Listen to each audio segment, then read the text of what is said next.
numérique.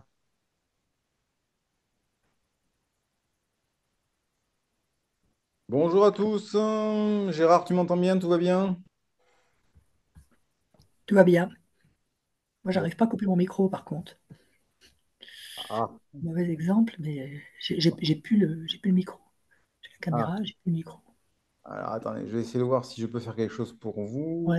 Si Gérard entend, tout à l'heure, c'est capricieux ce soir sur mon ordi. Et ça y est, c'est bon. Parfait. Oui, mais partage ton écran. Enfin bon, je te C'est laisse bon. faire. Je voulais juste faire coucou de la main comme ça pour que tout le monde voit ma tête. Et je peux effectivement partager mon écran. Alors, partager. Voilà. Je vais lancer le diaporama et on y va. Tu vois mon premier slide, Gérard, c'est OK pour toi? C'est bon. Parfait. Tout est Allons-y. bon et on voit ta tête. OK. Bon, bah écoutez, bonjour à tous. Alors évidemment, chaque fois que Gérard me demande de faire une intervention au lundi de la cyber, premièrement, je ne peux rien refuser à Gérard. Et deuxièmement, il me met une pression de fou en me disant, ouais, tu vas faire un super truc. Et ça fait quand même un mois que je prépare ce truc-là, hein. Bon.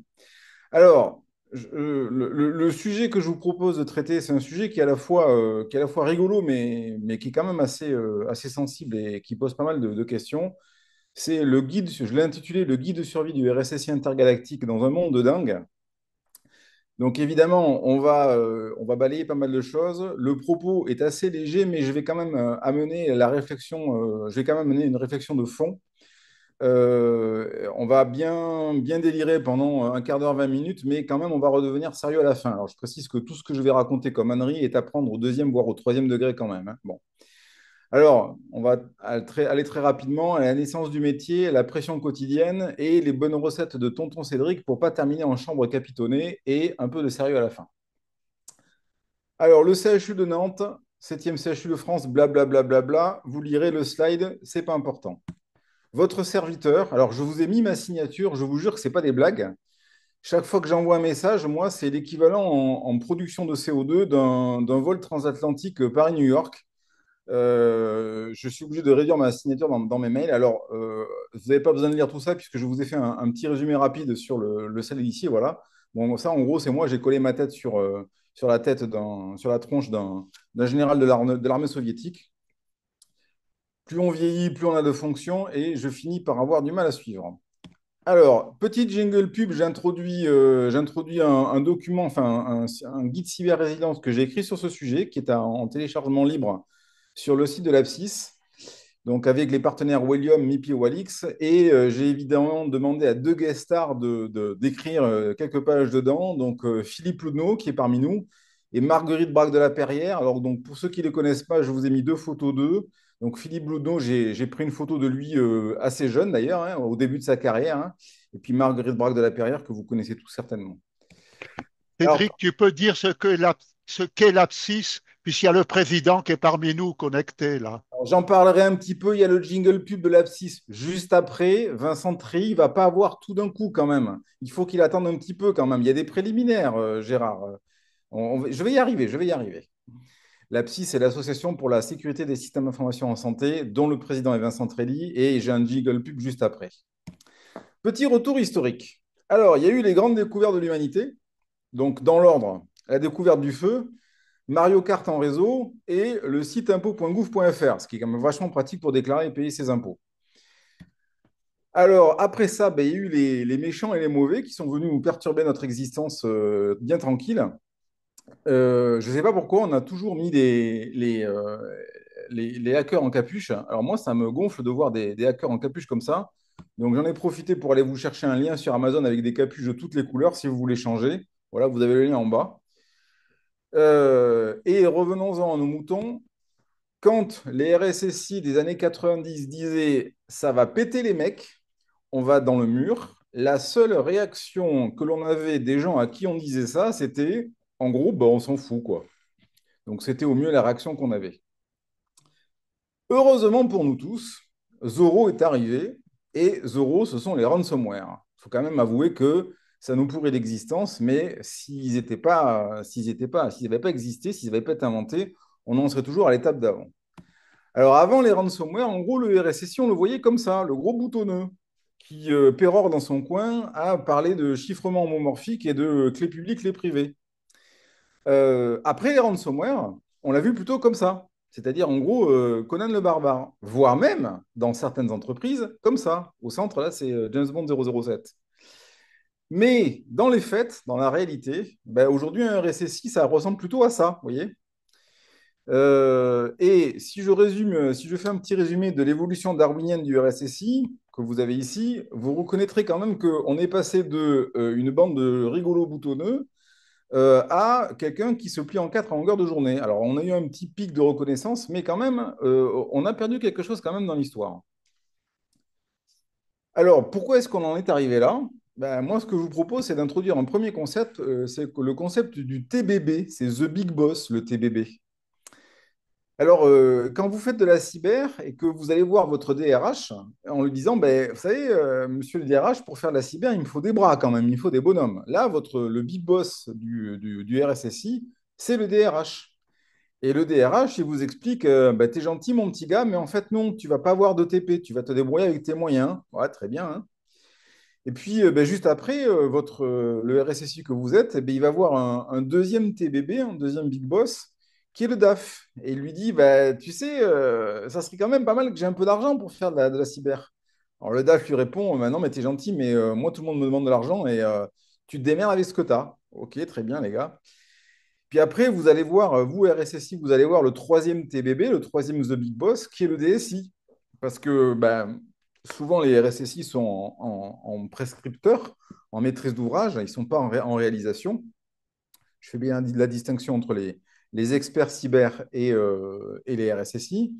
Et là, vous allez voir le DSI, parce qu'une bonne partie des projets cyber, quand même, finissent par arriver en réalisation, en maîtrise d'œuvre, sur les agents de la DSI. Et le DSI vous dit, t'es bien gentil, mon petit père, mais moi, je croule sous les projets et j'ai pas le temps de m'occuper de toi. Donc, en gros, vous ou moi, RSSI, on a affaire à trois big boss qui chacun nous disent avec son langage à lui, hein, ou à elle, hein, le langage ETP, le langage financier ou le langage ressources à la DSI. En gros, démerde-toi avec ce que tu as. Et là, c'est le moment où vous dites, mais le DRH, il n'a rien compris au truc, le DAF, il n'a rien compris au truc, et le DSI, il n'a rien compris au truc. Mais c'est là où c'est drôle, c'est que le DRH, il a lui aussi son big boss, qui par extension est the big big boss, c'est-à-dire son T3B. Le DAF, il a aussi son TBB, qui est un T3B. Le DSI, il a aussi son TBB, qui est un T3B, puisque le DRH, à un moment donné, pour aller recruter, il demande l'avis du PDG et qui lui dit, mais t'es gentil, mon petit père, mais non, tu vas faire avec les ressources TP que tu as. Le DAF, il va demander des sous au DG et le DG lui dit, mais non, t'es gentil, mon petit père, tu fais avec les moyens que tu as. Et pareil pour le DSI. Et là, c'est là où vous vous dites, mais cette fois-ci, celui qui a rien compris, c'est le T3B. Il est complètement starbé. Mais il y a pire, c'est que le T3B, il a aussi son T3, son T4B. Et en fait, ça ne s'arrête jamais. C'est-à-dire qu'il y en a toujours un au-dessus de votre tête qui vous explique que non, en fait, tu fais avec tes moyens. Moi, quand je vais voir mon DAF ou mon DRH ou mon DSI, je sais très bien que les moyens eux-mêmes, ils vont les réclamer à mon DG, mais je sais aussi que mon DG, il va les réclamer à quelqu'un au-dessus de sa tête.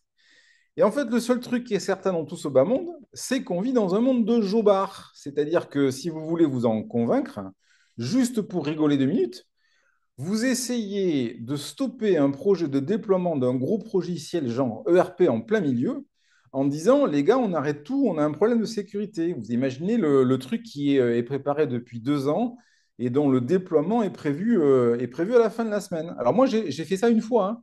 Dans ma carrière précédente, lorsque je travaillais au CHU de Rennes. Je vous passe les détails, mais je suis arrivé au moment où ils allaient déployer le premier dossier patient informatisé, qui est le logiciel métier d'un CHU. Et quand j'ai vu l'état du truc, j'ai dit non, non, on arrête tout. Vous n'allez pas déployer la semaine prochaine, vous allez déployer au mieux dans un an. Et je vous assure que c'est tout juste si on ne m'a pas traité de dingue. C'est ce que j'appelle le risque de classe chapi-chapeau. Et donc, en fait, le RSSI, ben, il risque de terminer comme ça. C'est-à-dire, il risque de terminer un petit peu avec les yeux un peu allumés, voire même comme ça, c'est-à-dire avec la camisole de force, voire dans certains cas, enfin, même si je ne l'ai jamais vu personnellement, voire carrément comme ça. C'est-à-dire qu'on vit vraiment dans un monde de jobards. Alors, lorsqu'on en est là, on se dit, bah, OK, mais alors, on fait quoi pour garder notre calme? Alors, bah, moi, j'ai essayé de vous lister quelques stratégies pour essayer de garder son calme et pas terminer justement en chambre capitonnée. Alors, j'en ai listé trois, la stratégie technique, la stratégie conseil et puis la stratégie que j'appelle détritus. Détritus, c'est ce petit personnage dans la zizanie des albums d'Astérix qui passe son temps à foutre le bordel partout où il passe. Alors, promis, on va délirer encore un petit peu, mais promis, je suis sérieux un petit peu à la fin. Alors, il fait quoi le RSSI dans ce contexte très compliqué? Alors là, la première stratégie, c'est la stratégie technique. Alors, bah, il commence à dérouler son analyse de risque et bio, blablabla.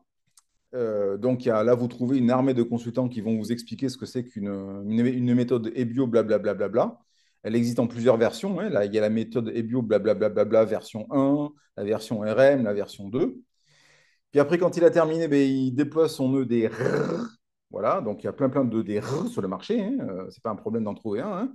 Ils sont plus ou moins chers, plus ou moins compliqués à déployer, mais vous en trouvez un. Puis il achète un SOC, et puis il fait du MFA. Je n'ai pas pu terminer plus loin, j'avais pas assez de place pour ajouter des A. Et puis, en gros, ben, ça y est, il a déployé tous les outils dont il avait besoin, et puis il attend que ça pète. Puis une fois que ça aura pété, on va quand même lui demander qu'est-ce qu'il a fichu des moyens qu'on lui a donnés. Alors ça, c'est pas très compliqué. Il suffit de prétendre qu'on n'a pas pris les produits assez chers. OK, il y a toujours des produits plus chers que ceux qu'on avait. Qu'en gros, les utilisateurs sont des tanches, hein, les consultants des buses et les intégrateurs des truffes. Alors ça, c'est une très bonne stratégie hein, qui marche assez bien, hein. J'en connais qui font ça. Alors, bah voilà, là, je vous ai résumé la stratégie technique, hein. Ça, c'est l'équipe technique avant de partir pendant les vacances d'été. Alors, la stratégie technique, ça, c'est la nouvelle, mais la version du pauvre, cette fois-ci. Donc, vous avez plusieurs versions, la version du riche, la version du pauvre. Alors, la stratégie technique, elle marche bien jusqu'à un certain point, mais il ne faut pas oublier il y aura toujours un Dave pour vous pourrir votre EDF, votre EDR et asphyxier votre SOC. Dave, c'est lui. Dave, c'est le gros bug entre la chaise et le clavier, vous voyez? C'est le type qui fait la connerie à laquelle vous n'avez jamais pensé et que vous ne pouvez pas lâcher des yeux 2 minutes parce que vous savez que si vous vous lâchez des yeux 2 minutes, de toute manière, il va faire des conneries. J'en ai un ou deux dans ma structure qui sont parfaitement identifiés et quand je dis que si vous voulez quitter des yeux un quart d'heure, ils font 10 conneries, je blague pas. Si vous voulez quitter des yeux un quart d'heure, ils font 10 conneries. Ils ouvrent des ports RDP sur Internet, ils envoient des prescriptions médicamenteuses par SMS aux patients, authentiques, hein, je vous assure que c'est authentique. Et donc, il ne faut pas les lâcher des yeux. Et ça, ben, contre eux, vous pouvez pas faire grand-chose parce que par définition, ils passeront toujours entre les mailles du filet. Donc ça, c'est la stratégie technique et on voit bien qu'on arrive assez rapidement à la limite du truc. Alors, il y a une deuxième stratégie maintenant qui est la stratégie conseil, dont voici le résumé en image, hein. Il y a la perception du risque, il y a l'analyse du risque et il y a le management du risque. Donc ça, c'est la stratégie conseil. Alors la stratégie conseil, en gros, ça consiste à, pour le RSSI, s'entend, hein, à s'enterrer bien au fond des processus, dans un processus qui est lui-même enterré. Et donc, en résumé, à prétendre que le RSSI n'est qu'en audit, conseil, alerte et qu'il n'est en rien propriétaire des risques, car il n'est pas propriétaire des assets, des actifs. Alors, Jingle Teaser, c'est tout pareil pour le DPO, hein. Le DPO peut tenir absolument le même discours vis-à-vis du RGPD. Alors, l'avantage de la stratégie conseil, c'est la résilience. Le RSSI qui fait ça, je vous assure qu'il est indéboulonnable. La preuve, c'est que les boîtes de conseil pratiquent ça depuis des lustres en facturant des blindes et qu'elles n'ont jamais été inquiétées de quoi que ce soit. L'avantage 1 bis, c'est qu'on n'a pas besoin de s'y connaître en technique. D'ailleurs, les boîtes de conseil pratiquent ça depuis des lustres en facturant des blindes et on ne leur a jamais demandé d'être bon en technique. Donc, j'exagère évidemment. Puis l'avantage numéro 2, c'est l'opacité, c'est-à-dire qu'avant que quelqu'un comprenne la phrase de je ne suis pas propriétaire des assets, donc je ne suis pas propriétaire des risques au sein des maîtrises d'ouvrage, il faut vraiment être ceinture noire 27001 et comprendre la notion de processus et de propriété d'assets. Et le jour où ça arrivera, vous serez à la retraite ou mort. Alors, l'inconvénient majeur de la stratégie conseil, c'est que vous allez bouffer tout seul à la cantoche dos au mur pendant 172 trimestres. Alors, un peu plus depuis que l'âge de la retraite va être reculé. L'inconvénient secondaire, c'est que ça va être vachement compliqué et long avant que l'organisation dans laquelle vous bossez comprenne ce que vous lui racontez et que pendant ce temps-là, ben, malheureusement, ben, les incidents ils continuent d'arriver. Et puis donc, en gros, vous n'avez pas fait avancer le schmilblick. Et donc, il existe une troisième stratégie, qui est la stratégie détritus. Je vous ai fait une petite copie écran du personnage. Le paradigme majeur de la stratégie détritus, c'est en gros, tant qu'à finir dingue, autant pas être le seul, ou, reformulé, dans un monde de dingue, c'est le plus dingue qui gagne. Alors, la stratégie détritus, l'idée, c'est d'éprouver la résilience de l'organisation en la soumettant à un stress test, à des stress tests qui prennent la forme de blagues que vous lui faites sous différentes formes diverses et variées. Alors, je vous en ai mis quelques-unes. Sachez que j'en ai testé moi-même plusieurs dans la liste que je vous ai mise et que celles que je n'ai pas encore testées, je prévois de le faire. Alors, par exemple, juste pour rigoler 2 minutes, vous faites alors ce que j'appelle une FEI, c'est une fiche d'événement indésirable. C'est une déclaration d'incident.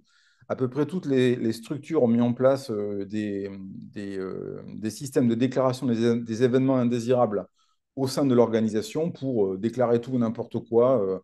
Ça va de l'incivilité d'un usager en passant par l'ampoule qui est grillée dans la salle de réunion et j'en passe. Alors, il y a un truc qui est très rigolo, c'est vous faites une FEI de FEI, c'est-à-dire que vous faites une FEI qui porte sur une autre FEI qui est autoréférentielle. C'est redoutable pour les qualiticiens parce qu'ils ne savent pas la traiter. Autre idée, vous soumettez la DSI. En général, les DSI sont constitués de 80% de mecs à un test de phishing et vous envoyez un message de phishing qui promet des jolies photos de demoiselles courtes vêtues en cliquant sur un lien. Je vous assure que c'est d'une redoutable efficacité. J'ai testé, même au sein d'une DSI, avec des gens qui prétendent être intouchables par du phishing. Je vous assure qu'il y en a qui cliquent. Si je reviens sur les FEI, vous faites aussi une FEI sur l'absence de FEI. Alors, les qualiticiens, désolé de vous dire ça, mais ça me fait bien rigoler de faire ce genre de truc parce que c'est là qu'on voit comment on traite les cas à la marge. Vous lancez un scan sur les softs installés sur les admin ici sur leur propre station d'admin. Nous, on a fait le test, on a trouvé des trucs assez rock'n'roll. On a trouvé des logiciels qui ne devaient pas s'y trouver. Alors, c'est marrant parce que les admin ici sont les premiers à dire que les utilisateurs font n'importe quoi. Et donc, les premiers qu'il faut commencer à pister, à contrôler, ce sont les admin ici eux-mêmes. Alors, je reviens sur le test de phishing. Vous faites un test de phishing par semaine et ceux qui se font avoir doivent aller chercher la clé de déblocage de leur mot de passe chez le DRH. Puis, quand vous avez terminé, vous faites pareil avec les agents de la DRH. Vous stoppez au hasard un serveur administratif 3h59 en pleine journée si le SLA est de 4 heures. Ben oui, vous êtes dans les clous. Vous copiez l'intégrale des films de Marvel sur votre profil Windows pour faire péter la sauvegarde et vous expliquez au responsable de prod que si ça s'est passé, c'est qu'il gère mal son capacity planning. Le capacity planning est une obligation de la 27001. Hein. Vous installez, ça je l'ai vu, vous installez du minage de Bitcoin sur un serveur métier et vous regardez le temps que la DSI met à comprendre pourquoi la CPU est full. Vous changez l'IP de votre PC pour lui mettre celle du contrôleur AD, ça fait péter le réseau, c'est très difficile à détecter et ça permet de voir si l'équipe réseau a mis en place de la protection de branchement d'équipements Rogue. Vous installez, alors ça je l'ai vu récemment, vous installez Boink. Alors Boink, pour les anciens dont je fais partie, il y avait un vieux truc qui s'appelait SETI dans les années 90, qui était une sorte de logiciel participatif qui permettait de mettre à disposition la puissance CPU de son PC pour faire du calcul en général dans le domaine de l'astronomie. Alors le projet existe toujours, mais il a changé de nom, il s'appelle Boink. Et donc, l'idée, c'est d'installer Boink sur le PC du DG. Et évidemment, quand l'économiseur d'écran se met en rade, se met en action, ça met full CPU sur le PC du DG. Puis vous attendez de voir combien la hotline met à analyser le problème. Et puis après, vous leur expliquez que si ça leur est arrivé, c'est qu'ils maîtrisent mal leur parc. Vous installez un serveur DHCP ROG sur une prise RJ45 pour tester le déploiement du 802.1.x. Vous demandez, alors ça c'est tordu, vous demandez à un consultant qui vous a pondu une EBIOS imbitable, alors EBIOS imbitable c'est un palindrome, hein, de faire une EBIOS de son EBIOS. Ça c'est très rigolo ça. Vous arrivez en audit au sein d'une maîtrise d'ouvrage avec l'auditeur qui audite votre méthode et le second auditeur qui audite l'audit du premier. Ça aussi, ça existe. Alors, ça, c'est rare, mais ça existe. Et alors là, le summum, vous posez une question, alors RGPD ou juridique à un avocat qui tienne en 20 pages et vous lui demandez de vous pondre une réponse qui tient en une page. Alors ça, c'est hyper vache. Alors, pourquoi tous ces exemples? Ben, c'est parce que je vous ai dit au début, tant qu'à finir dingue, autant pas être le seul. Alors, toutes ces techniques sont faites pour éprouver l'organisation. En fait, on rend service, hein. Alors, l'inconvénient majeur, c'est qu'il vaut mieux attendre d'être à 6 mois de la retraite pour les mettre en œuvre. Et l'autre inconvénient majeur, c'est que là, on ne peut même plus aller déjeuner à la cantoche. Ça, désolé, il faudra vous en prendre qu'à vous-même si vous tombez dans ce travers. Alors, point d'étape, un tantinet désabusé, et là, je vais revenir un petit peu sérieux. Euh, Paraît-il, j'ai vu cette statistique il n'y a pas longtemps, la durée de vie d'un RSSI à son poste, c'est 3,7 ans. Alors, je dois faire partie des exceptions parce que ça fait 15 ans que j'y suis, mais j'ai quand même dans mon entourage professionnel, j'ai quand même pas mal de relations avec des gens qui sont fatigués, voire usés, voire à la limite du burn-out, ce qui quand même interroge. Vous avez le poste de RSSI, c'est un poste ce sont des postes qui sont multiplement exposés, c'est-à-dire que par définition, on est là pour donner des mauvaises nouvelles. On n'est pas là pour dire super les mecs, ce que vous avez fait, c'est bien. On est surtout là pour bloquer les choses quand elles ne respectent pas les prérequis de base, les règles de base. Et en général, dans les postes comme celui-ci, seuls sont comptés les trains en retard. On vous remercie jamais quand ça se passe bien. Et par contre, on vous accuse d'avoir bloqué des projets, d'avoir retardé des choses, etc., etc., etc. Et dans certaines boîtes, même le DRH est plus populaire que le RSSI, c'est dire. Et je précise que j'ai le plus grand respect pour les DRH, hein. Et à tel point que certains me voient comme ça. Alors lui, pour ceux qui ne savent pas qui c'est le petit personnage des bandes dessinées de Lucky Luke qui s'appelle Mathias Bones et qui est le croque-mort, qui passe son temps à mesurer la taille des gens pour savoir quelle est la taille du cercueil qu'il doit fabriquer. Alors justement, puisque Gérard, tu m'en parlais tout à l'heure, jingle pub Apsis Forever. Alors l'Apsis, c'est l'association pour la sécurité des systèmes d'information dont le président est parmi nous, c'est l'illustre Vincent Treilly, qui m'a permis, et je l'en remercie, de publier enfin je ne les ai pas tous mis parce qu'il y en a 7, mais les guides de cyber-résilience dont je vous ai affiché les derniers à l'écran, ils sont tous téléchargeables en libre accès sur le site. Donc je vous incite à aller les récupérer parce qu'ils ont été faits pour faire du partage. L'APSI, c'est la seule association qui fait de la promotion. Alors certes c'est sectoriel, c'est le monde de la santé, mais qui fait de la promotion pour la cyber dans le monde de la santé et avec un congrès tous les ans au Mans, etc., etc., etc. Je vous incite à aller voir sur le site de l'APSIS ou à rentrer en contact direct avec Vincent Trély. Une fois qu'on s'est dit tout ça, ben, c'est peut-être le moment de faire une petite introspection pour voir en gros comment on est arrivé là.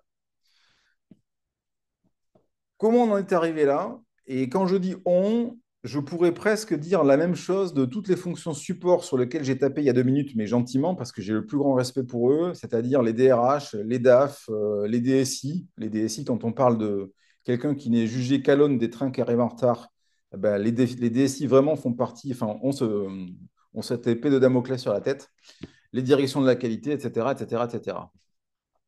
Alors, on va rentrer un petit peu dans de la réflexion de fond. Moi, ce que j'identifie dans mon métier, c'est qu'il y a 4 axes de réflexion. Il y a les frontières, l'entropie, les moyens et la perception du temps. De manière générale, ce que je constate, c'est que l'organisation, alors je dis organisation à entendre l'entreprise, mais ça peut être le service, le site, bref, c'est l'écosystème dans lequel on évolue. L'organisation est malade de ses frontières. L'attaque à la mode, l'attaque cyber à la mode depuis à peu près 2 ans, c'est ce qu'on appelle les attaques en supply chain. Donc les attaquants passent non pas enfin, ne rentrent pas sur un réseau en rentrant en direct par une faille de sécurité, mais arrivent à récupérer des credentials d'un de vos fournisseurs qui lui-même a des comptes d'accès VPN sur vos plateformes pour faire des actions tout à fait légitimes de maintenance ou de supervision.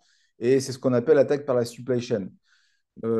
Aujourd'hui, à peu près toutes les grosses structures arrivent à blinder à peu près leurs accès externes, ont un mal fou, mais vraiment un mal dingue, hein, à arriver à toucher, à sensibiliser leurs fournisseurs de premier rang, justement pour arriver à réduire ce risque d'attaque par la supply chain. Et ne rêvez pas, une fois qu'on aura sensibilisé nos gros fournisseurs de premier rang, on sera confronté aux fournisseurs de deuxième rang, c'est-à-dire la supply chain de la supply chain.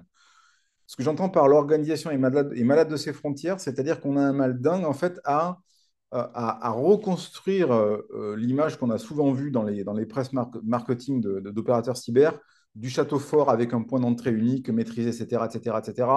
C'est quasi infaisable. Aujourd'hui, personne ne maîtrise la supply chain de sa supply chain, ou en tout cas, s'il y en a qui arrivent à faire ça, qui lèvent le doigt, parce que moi, j'en ai jamais vu. Hein. Bon.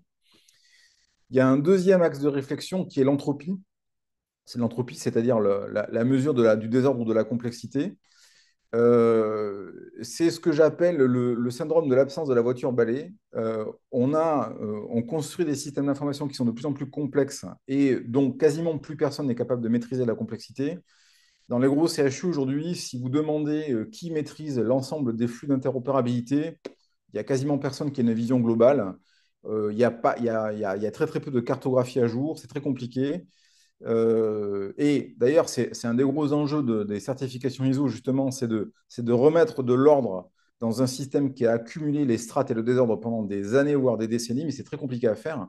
Et d'ailleurs, il y a une actualité qu'on a sous les yeux en ce moment, hein, mais qui n'est pas dans le domaine de la cyber, sans prendre parti d'une quelconque manière une vision politique ou une autre, mais vous avez tous suivi, ou vous suivez tous, je pense, les débats sur le budget français et le déficit.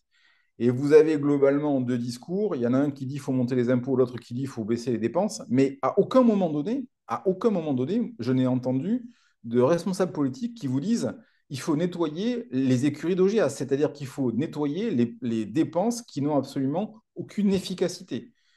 Et d'ailleurs, je n'ai pas de préjugés dessus, hein, mais voilà, vous avez bien une organisation, là en l'occurrence c'est l'État, qui est malade de son entropie, c'est-à-dire qui est incapable en fait de revenir sur les strates de complexité qu'on a accumulées depuis 70 ou 80 ans. Vous avez le troisième axe qui est une organisation qui est malade de ses moyens, c'est-à-dire qu'on a un vrai problème d'appréciation de la différence entre l'efficacité et l'efficience, ou la loi de Pareto. Je vais venir à ce point-là juste après. Et vous avez une organisation qui est malade du temps. Alors, c'est ce que j'appelle le paradigme du chat sur la commode. Quand vous caressez un chat, la perception de temps du chat et la perception de temps de l'individu qui caresse le chat, elle est complètement différente. Les humains vivent dans la prospective. On est capable d'imaginer ce que veut dire demain, après-demain, alors que le chat, lui, ne connaît que l'instant. Bon. Il ne connaît que ce qu'on appelle que l'éternité de l'instant. D'ailleurs, c'est une grosse différence qu'il y a entre les tout petits enfants et les adultes. Pour ceux qui ont eu des enfants, vous savez très bien que pour un tout petit enfant qui commence à parler, demain, après-demain, ça ne veut rien dire. Hier, avant-hier, ça ne veut rien dire. En général, pour commencer à inculquer à un petit enfant la notion du temps, on lui fait compter les dodos. Moi, c'est ce que je faisais avec ma fille. Eh bien, on en est réduit dans les organisations. On devrait énormément avoir une vision prospective et en fait, on en est réduit à un écrasement du temps, c'est-à-dire à ne gérer que des urgences immédiates. C'est ce que j'appelle l'organisation malade du temps. Alors, il y a des pistes de solutions pour ça. Hein. Les frontières, back to basic, hein, techno, zéro trust, zonage, etc. C'est compliqué à mettre en œuvre, d'autant qu'on a tous ouvert, par la force des choses, nos systèmes d'information à l'extérieur depuis des décennies.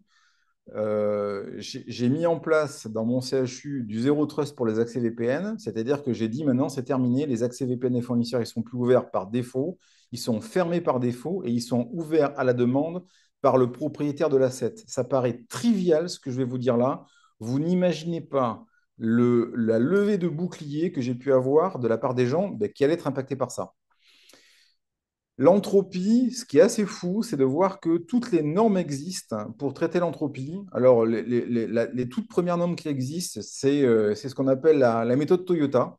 Quand vous faites référence à des méthodes de type Six Sigma, Lean Management, le juste à temps, c'est des méthodes qui ont été mises au point dans les années 60-70 par l'industrie automobile japonaise, dont on ne tient absolument pas compte dans les systèmes d'information.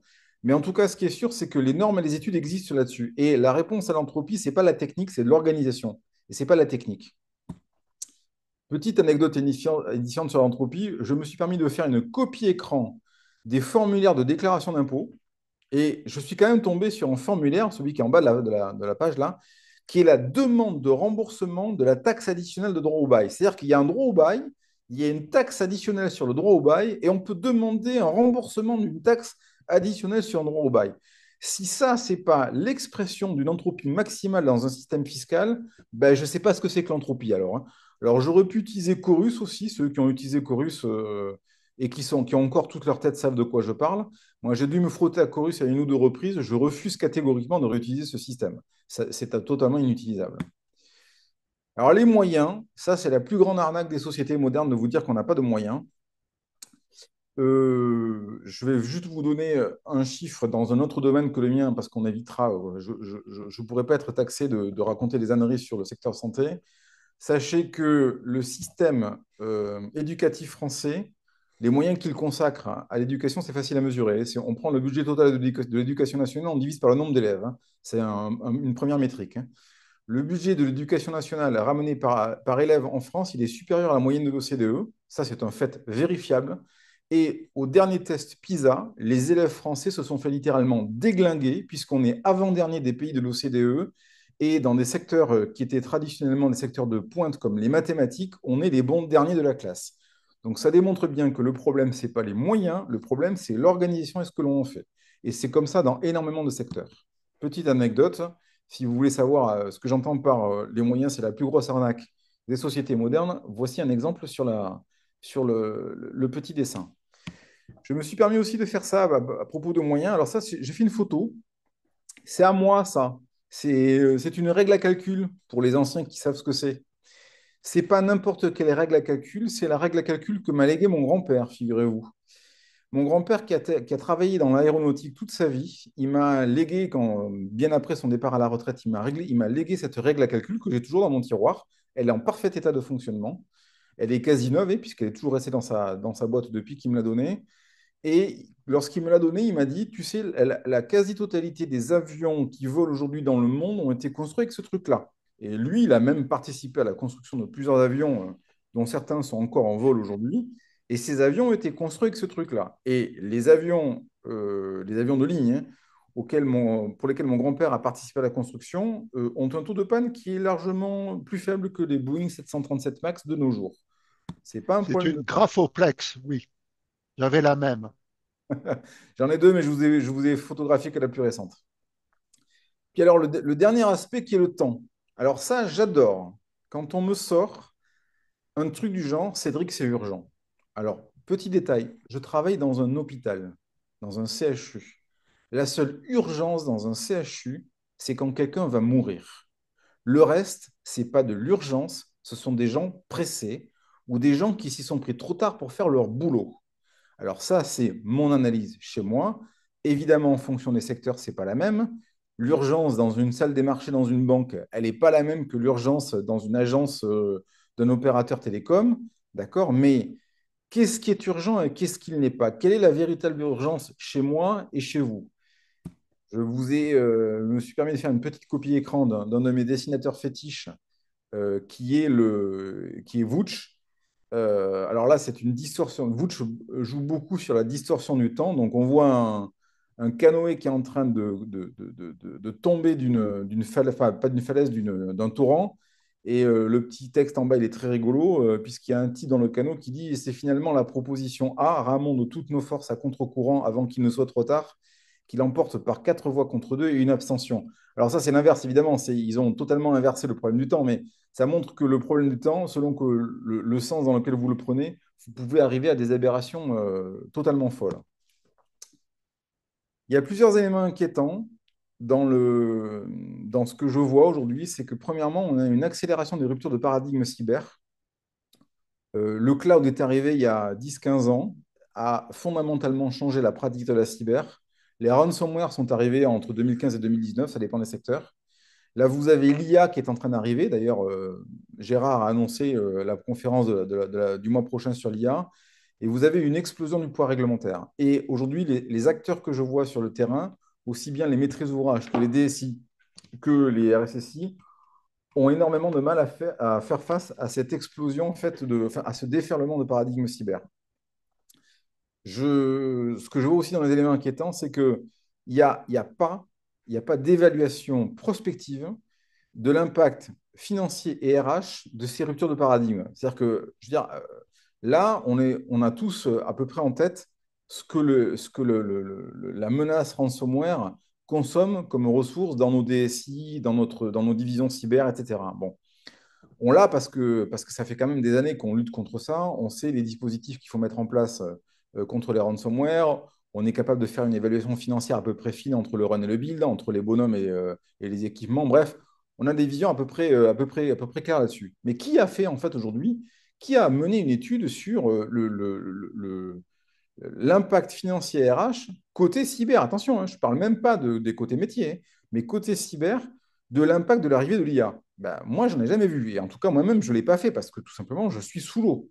Donc, je n'ai strictement aucune visibilité sur les 5 ans à venir de ce que l'IA va impacter sur les enjeux cyber, alors les enjeux financiers RH, mais pas que moyens, les enjeux dans la pratique. Je n'ai pas d'évaluation là-dessus. Bon. Le poids réglementaire, j'en ai un peu plus, mais aujourd'hui, on sort à peine de la rupture de paradigme ransomware qu'on se prend dans la tête, l'IA qui nous arrive de plein fouet. On n'a pas d'évaluation. Et dernièrement, est-ce que nos DG, vos DG et le board ont une visibilité sur l'impact de ces ruptures? Alors, certains DG oui, certains DG non. Ça dépend de la sensibilité de ces personnes. Un directeur général, c'est quelqu'un qui a une sursollicitation de milliers de personnes et de métiers à longueur de journée. Donc, on ne peut pas lui demander d'avoir une vision fine de chaque techno qui apparaît. Bien évidemment, c'est impossible. Mais sur des sujets qui vont être aussi disruptifs que l'IA, ça me semble quand même un peu embêtant de voir que les DSI, les experts cyber, n'ont pas un temps d'échange dédié avec leur DG. Alors, certains le font peut-être, hein, mais d'autres ne le font pas. Je discutais récemment avec des psychiatres. Alors, vous savez peut-être tous qu'on a un très, très gros déficit de psychiatres en France. Il y en a un qui je disais, mais il y a l'IA et les bots qui sont capables de discuter en langage naturel avec des patients vont éliminer énormément de besoins de relations patients-psychiatres dans certaines pathologies, mais pas dans toutes. Et aujourd'hui, il n'y a absolument aucune prospective sur ce sujet, en tout cas pas que je connaisse, dans le domaine de la psychiatrie. Et pourtant, l'impact va être majeur. Les éléments très, très inquiétants. Alors ça fait appel à un thème que j'aime bien, qui a fait l'objet d'un bouquin que je vous incite à lire, un bouquin de Niall Ferguson, qui est un de mes auteurs fétiches, qui a écrit un livre fantastique qui s'appelle La place et la tour. Il relie toute l'histoire de l'humanité depuis en gros le 18e siècle, enfin 17e, 18e siècle, et il explique chaque mécanisme majeur, chaque mouvement de fond, par une lutte permanente entre ce qu'il appelle la place, c'est-à-dire une organisation hiérarchique centralisée, pardon, c'est l'inverse, la tour, une organisation hiérarchique centralisée, et la place des réseaux décentralisés extrêmement mobiles. Alors, un exemple, la tour, c'est un État, un gouvernement. La place, ça pourrait être, par exemple, les organisations mafieuses, qui sont extrêmement mobiles, qui s'adaptent extrêmement vite. Aujourd'hui, le monde cyber, c'est la place, alors que les organisations étatiques qui tentent d'apporter une réponse structurelle à la cyber, ça relève plutôt de la catégorie de la tour. Malheureusement, dans tout ce qu'on a vu depuis le XVIIIe siècle, il y a un mouvement de balancier. À un moment donné, vous avez une organisation qui est centrée sur le paradigme de la tour et elle se fait éjecter par la place jusqu'au moment où vous avez une nouvelle tour qui apparaît avec des moyens considérables et qui éjecte les réseaux décentralisés qui avaient pris le pouvoir juste avant. Là, on en est à un système pour lequel vous avez des organisations de type mafieux, dans la plupart du temps, ou soutenues par des États, qui relèvent de la nature de la place, qui sont en train de mettre à mal en fait la tour. Si vous voulez vous en convaincre, regardez la somme de ce qui nous arrive en termes de catégories d'attaques cyber.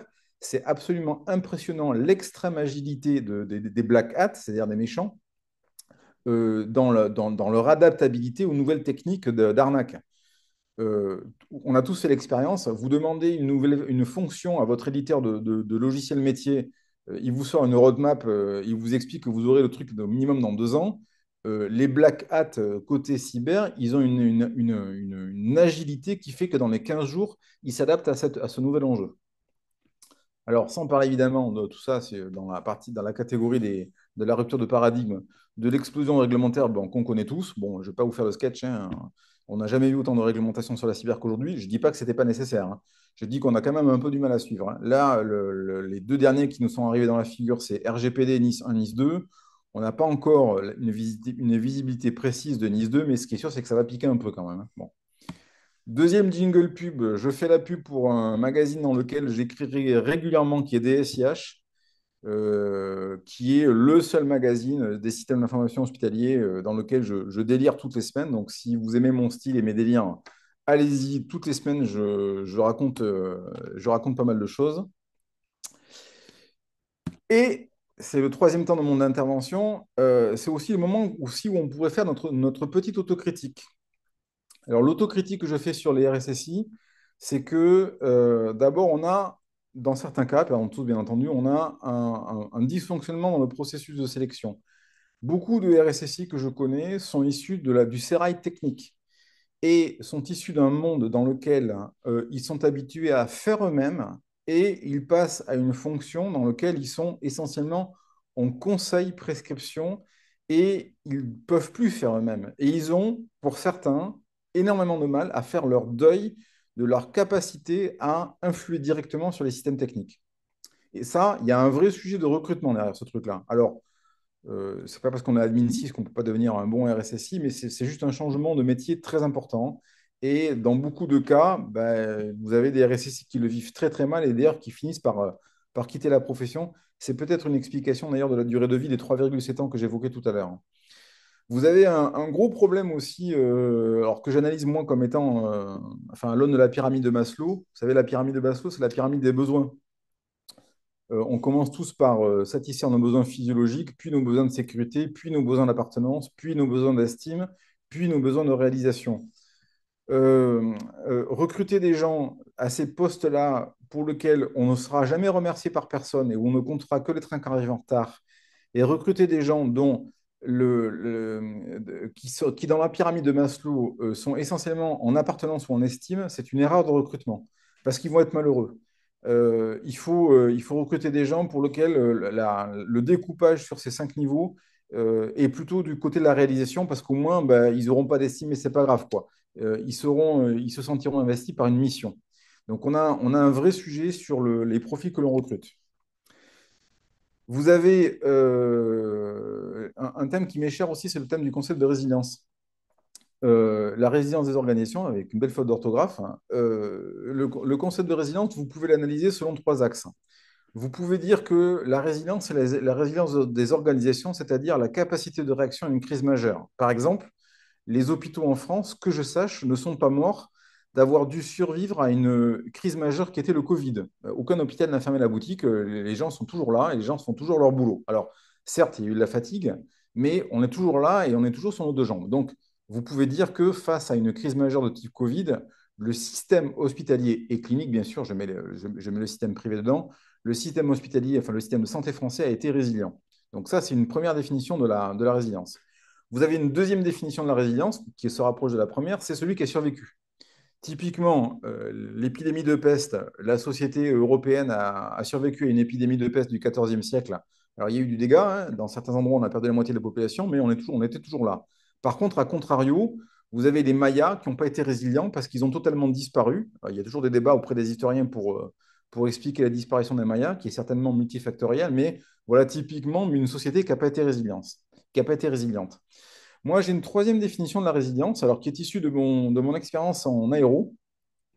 C'est l'optimisation du triptyque temps, complexité, ressources. Alors, je m'explique. Euh, Quand vous êtes face à une situation qui est une crise, vous avez 3 paramètres. Vous avez le paramètre temps, le paramètre complexité, le paramètre ressources. Le paramètre temps, c'est de combien je dispose de temps pour régler la situation dans laquelle je me trouve. Le paramètre complexité, c'est quelle est la complexité de la situation à laquelle je dois faire face. Et le paramètre ressources, c'est de quelles ressources donc, je dispose pour faire face à cette situation. Alors, je vais vous donner un exemple tout bête. Quand vous êtes en vol dans un avion, puisque j'ai une licence de pilote, et que vous arrivez sur votre aérodrome de destination et qu'à un moment donné, l'aérodrome est bloqué parce qu'il y a eu un accident. Vous faites face à une situation qui est complexe parce que vous ne pouvez pas atterrir sur l'aérodrome, il faut aller atterrir ailleurs. Donc là, la complexité, ben, elle est connue. L'aérodrome, il est pas accessible, il faut aller ailleurs. La ressource dont vous disposez, ben, selon que vous êtes tout seul dans le cockpit ou que vous êtes deux, ben, vous avez des ressources qui sont finies. Et le paramètre temps dont vous disposez, en gros, c'est le temps de carburant qui vous reste dans le réservoir. Et c'est pas pareil de dire qu'il vous reste 2 heures de vol que de dire qu'il vous reste qu'une demi-heure de vol dans le réservoir. Vous n'allez pas gérer ça de la même manière. Bon. Et en général, l'idée, c'est de dire que face à une complexité donnée que vous ne maîtrisez pas et face à des ressources qui vous sont données, vous essayez de gagner du temps. Il est évident que si vous avez 2 heures de carburant devant vous, vous vous mettez en attente au-dessus d'un point fixe et tranquillement, vous sortez la carte, vous regardez où est l'aérodrome le plus proche, vous réglez vos fréquences radio et vous allez, sans vous énerver, atterrir sur l'aérodrome qui est à 50 km. Donc là, en fait, vous achetez du temps, en fait, en jouant sur les paramètres complexité et ressources. Si vous n'avez pas le temps, évidemment, vous n'êtes pas dans la même équation. Eh bien, ça rejoint ce que je disais un petit peu plus haut quand je disais quelle est votre véritable urgence. En fait, systématiquement, les situations dans lesquelles on nous met, nous, RSSI, sont les situations dans lesquelles on essaie de nous contraindre les trois paramètres à la fois. Or, justement, c'est exactement l'inverse que doivent faire les RSSI, qui doivent acheter du temps, en fait, en lâchant du lest sur la complexité et la ressource.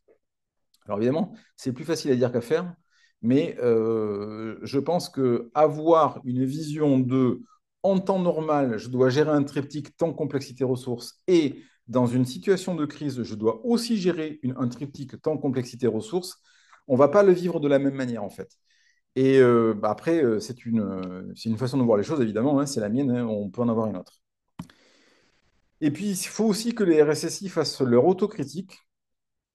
Et là, je vais poser une question qui pique. C'est est-ce que, est-ce que mon stress et ma surcharge de travail, est-ce que ces deux éléments doivent être les variables d'ajustement du fait que l'organisation dans laquelle je bosse ne serait pas capable de gérer son entropie, sa gestion du temps et ses moyens? Est-ce que c'est moi qui dois en subir les conséquences? Alors, je pose une question ouverte, hein, et on peut aussi poser la question sous une autre forme. Qui a un problème de ressources cyber? Est-ce que c'est moi ou est-ce que c'est mon financeur?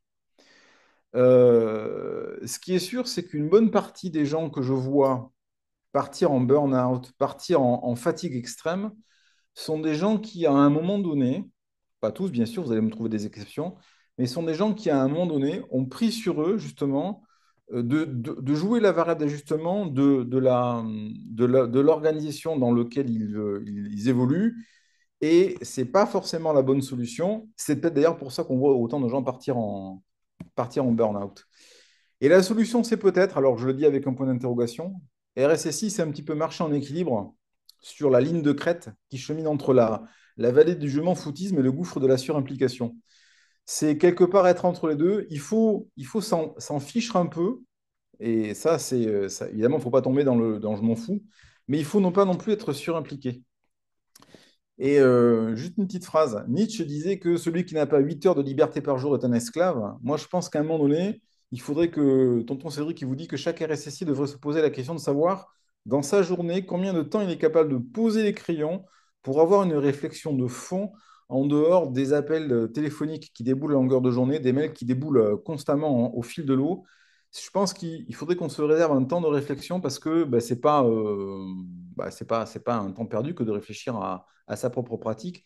J'ai fait évoluer énormément mon système de management qualité SMSI ISO 27001 juste en posant les crayons et en regardant mon plafond et enfin, en ayant une réflexion de fond sur et comment je vais restructurer tel processus et quels documents je vais demander à telle personne, etc., etc., etc. Et donc, au final, il restera que ça et une réalité bizarre. Je me suis permis de vous mettre ce slide que je trouve très rigolo. Je vous ai mis quelques notes et liens, notamment le site de l'Apsis et le site de DSIH, et une petite copie sur mes derniers ouvrages. Je sais que Gérard aime beaucoup ce slide, et je suis à vous pour les questions-réponses, et merci d'avoir écouté mes délires.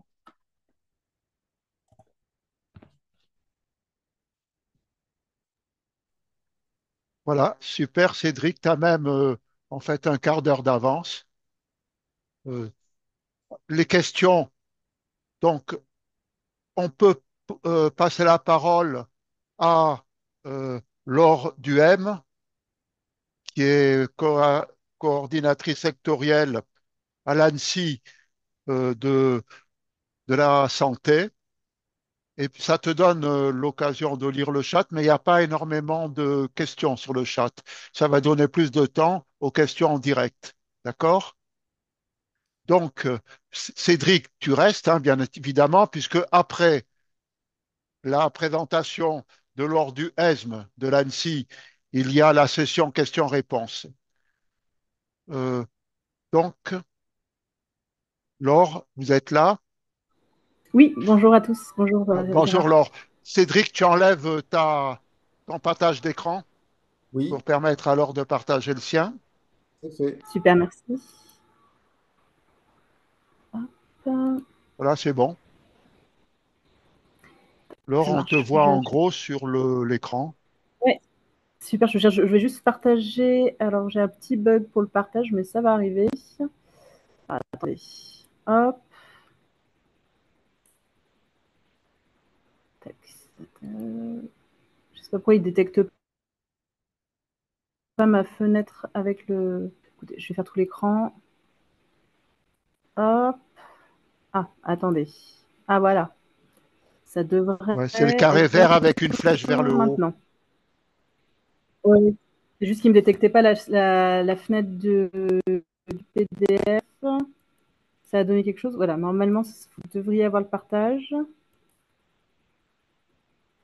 Sinon, j'ai tes slides et Oui, j'ai c'est le l'impression plan B, qu'on. hein. Je partage Oui, tes sinon, mais oui, slides et faites tu me ça. dis quand je change. Nickel, Mais parce on que a un ouais, je peu sais de pas temps, pourquoi on avait de ça l'avance. bug. Moi, il me dit qu'il partage, mais ça marche. Bah, si tu peux partager, ouais, c'est parfait. Je partage? Ouais, Ok, j'essaye de partager. Voyons.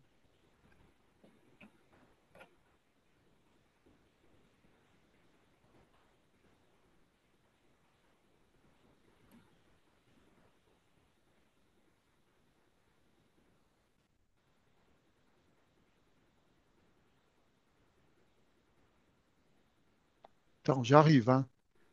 Euh, pas de souci, oui. La Partager. technologie est avec nous ce soir. Date, date, feuille blanche.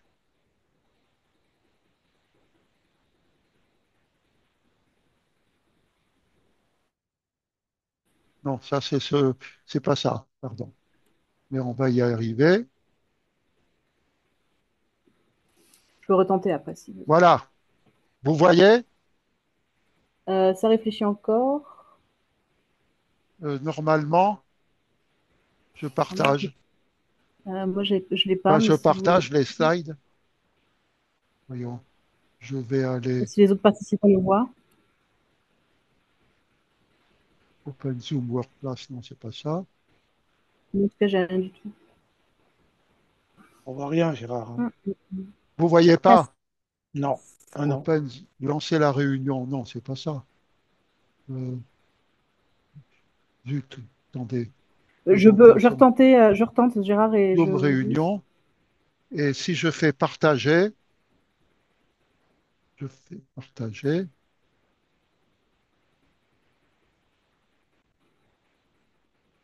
Euh, Voyons. Attendez, j'enlève le. Là, je fais un participant à la fois peut partager. Oui. Bon, Ah là, il considère que je partage, alors que je j'ai partage l'impression pas. Je que vais. ne partage plus Non, ton mais écran, je vais le partager moi. Je peux pas le partager parce qu'il est déjà partagé l'écran. ouais, Cédric, tu as normalement, quitté le. c'est. Ouais, normalement, Ouais, moi j'ai quitté le partage, hein. Là, tu ok. partages pas. Alors moi, je vais peut-être me déconnecter, me reconnecter. Il y a peut-être un petit bug Oui, oui, là-dessus. oui, oui, Non, normalement, non. Mais je me oui, reconnecte, déconnecte et je me oui, oui. reconnecte. Déconnecte-toi et un participant à la fois peut partager. Bon, alors partager. Zut.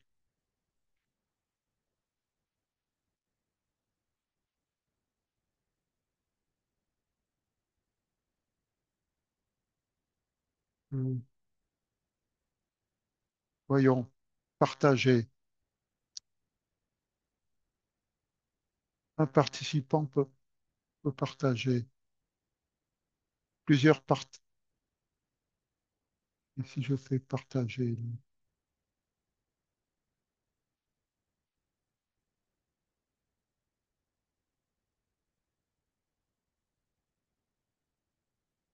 Combien de participants peut partager? Hop, me Là, revoilà. si je fais là,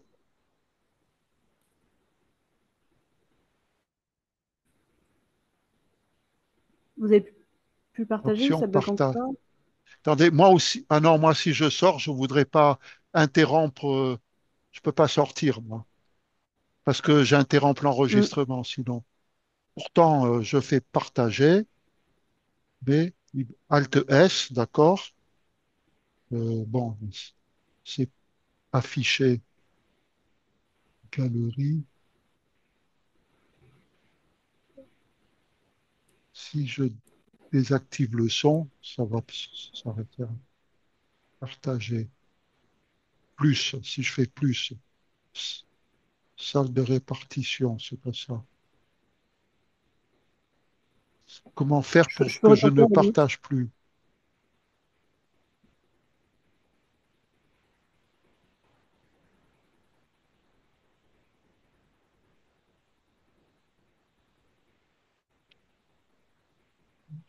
Ceci. On voit l'écran de Nicolas, là. On voit ton écran, là. Je sais pas l'écran de qui c'est, Oui, mais on on voit. voit un On voit mon écran de écran. Nicolas.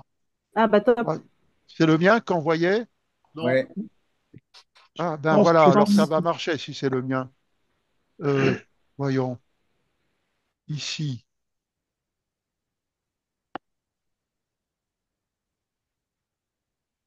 ça va pas marcher. Écran entier, c'est pas ça. je Fenêtre pense que c'est d'application. Nicolas qu'on voyait.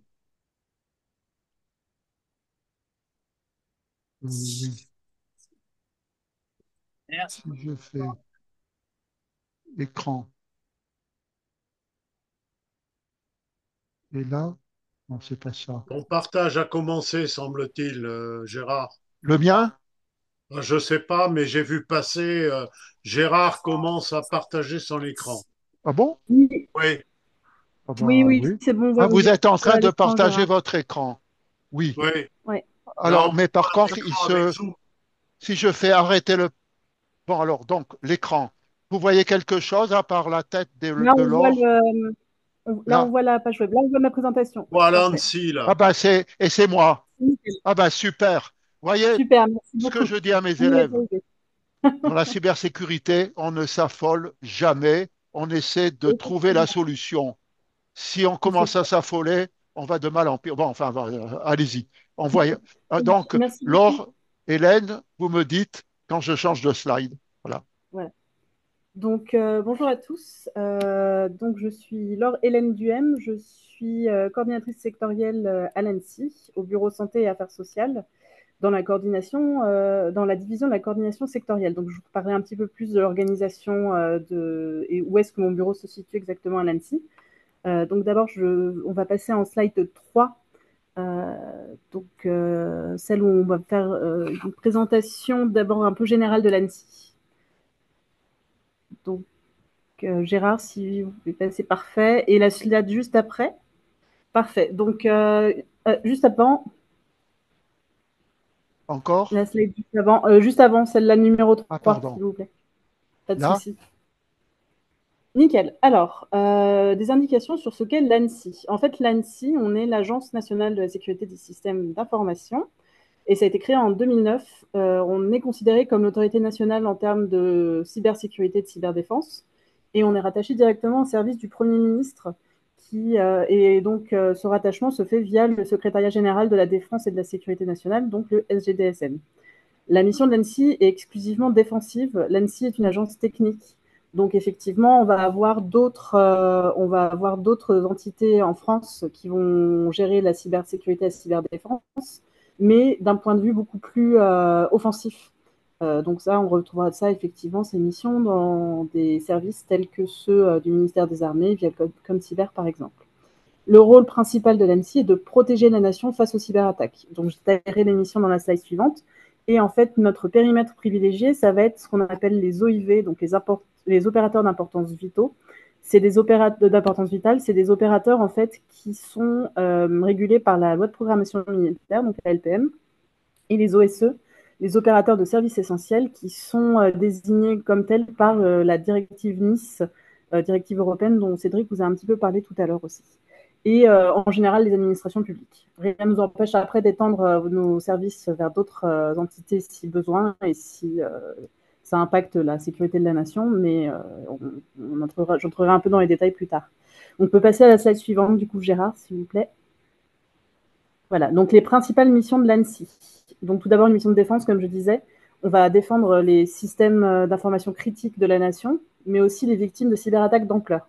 Donc comme je vous disais tout à l'heure, on a un périmètre plutôt sur des entités qu'on dit régulées par les différentes réglementations que j'ai évoquées, mais aussi les administrations publiques. En revanche, il y a des événements cyber qui peuvent toucher des acteurs qui ne sont pas forcément dans notre périmètre, mais si l'ampleur de l'attaque en fait a des conséquences importantes sur la France, sur sa sécurité, sur les citoyens, etc., l'ANSSI montera au créneau pour pouvoir appuyer lors de ces situations.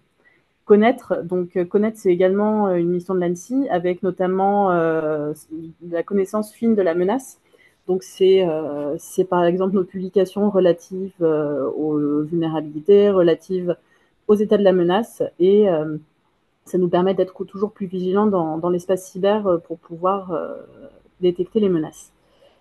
Partager la connaissance, les recommandations et l'expertise en sécurité numérique. Donc ça se fait notamment via nos nombreux guides qu'on a sur le site internet, dont je vous évoquerai un petit peu rapidement le site aussi tout à l'heure. On a en fait de la documentation qui va s'adresser à la fois aux plus techniciens d'entre vous, mais aussi aux moins aguerris en cybersécurité. Notamment, on a des guides à destination des PME, TPE, qui sont en fait des guides à destination des dirigeants plutôt d'une direction qualité ou voilà, des gens qui ont été mis en charge de la cyber, mais sans forcément avoir le bagage technique derrière. Et donc, ça parle beaucoup de gouvernance et en plus de principes d'hygiène numérique. C'est également des choses que vous pouvez retrouver. Il y a également des guides de gestion de crise, notamment, pour pouvoir pousser les différentes entités à se préparer à la crise et à faire face à une crise.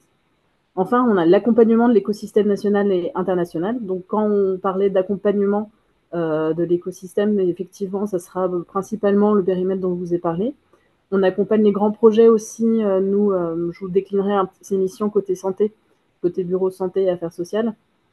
Et ça passe effectivement par l'accompagnement dans des projets, dans l'accompagnement par des audits aussi, et de quelques services mis à disposition des entités suivies par l'ANSSI.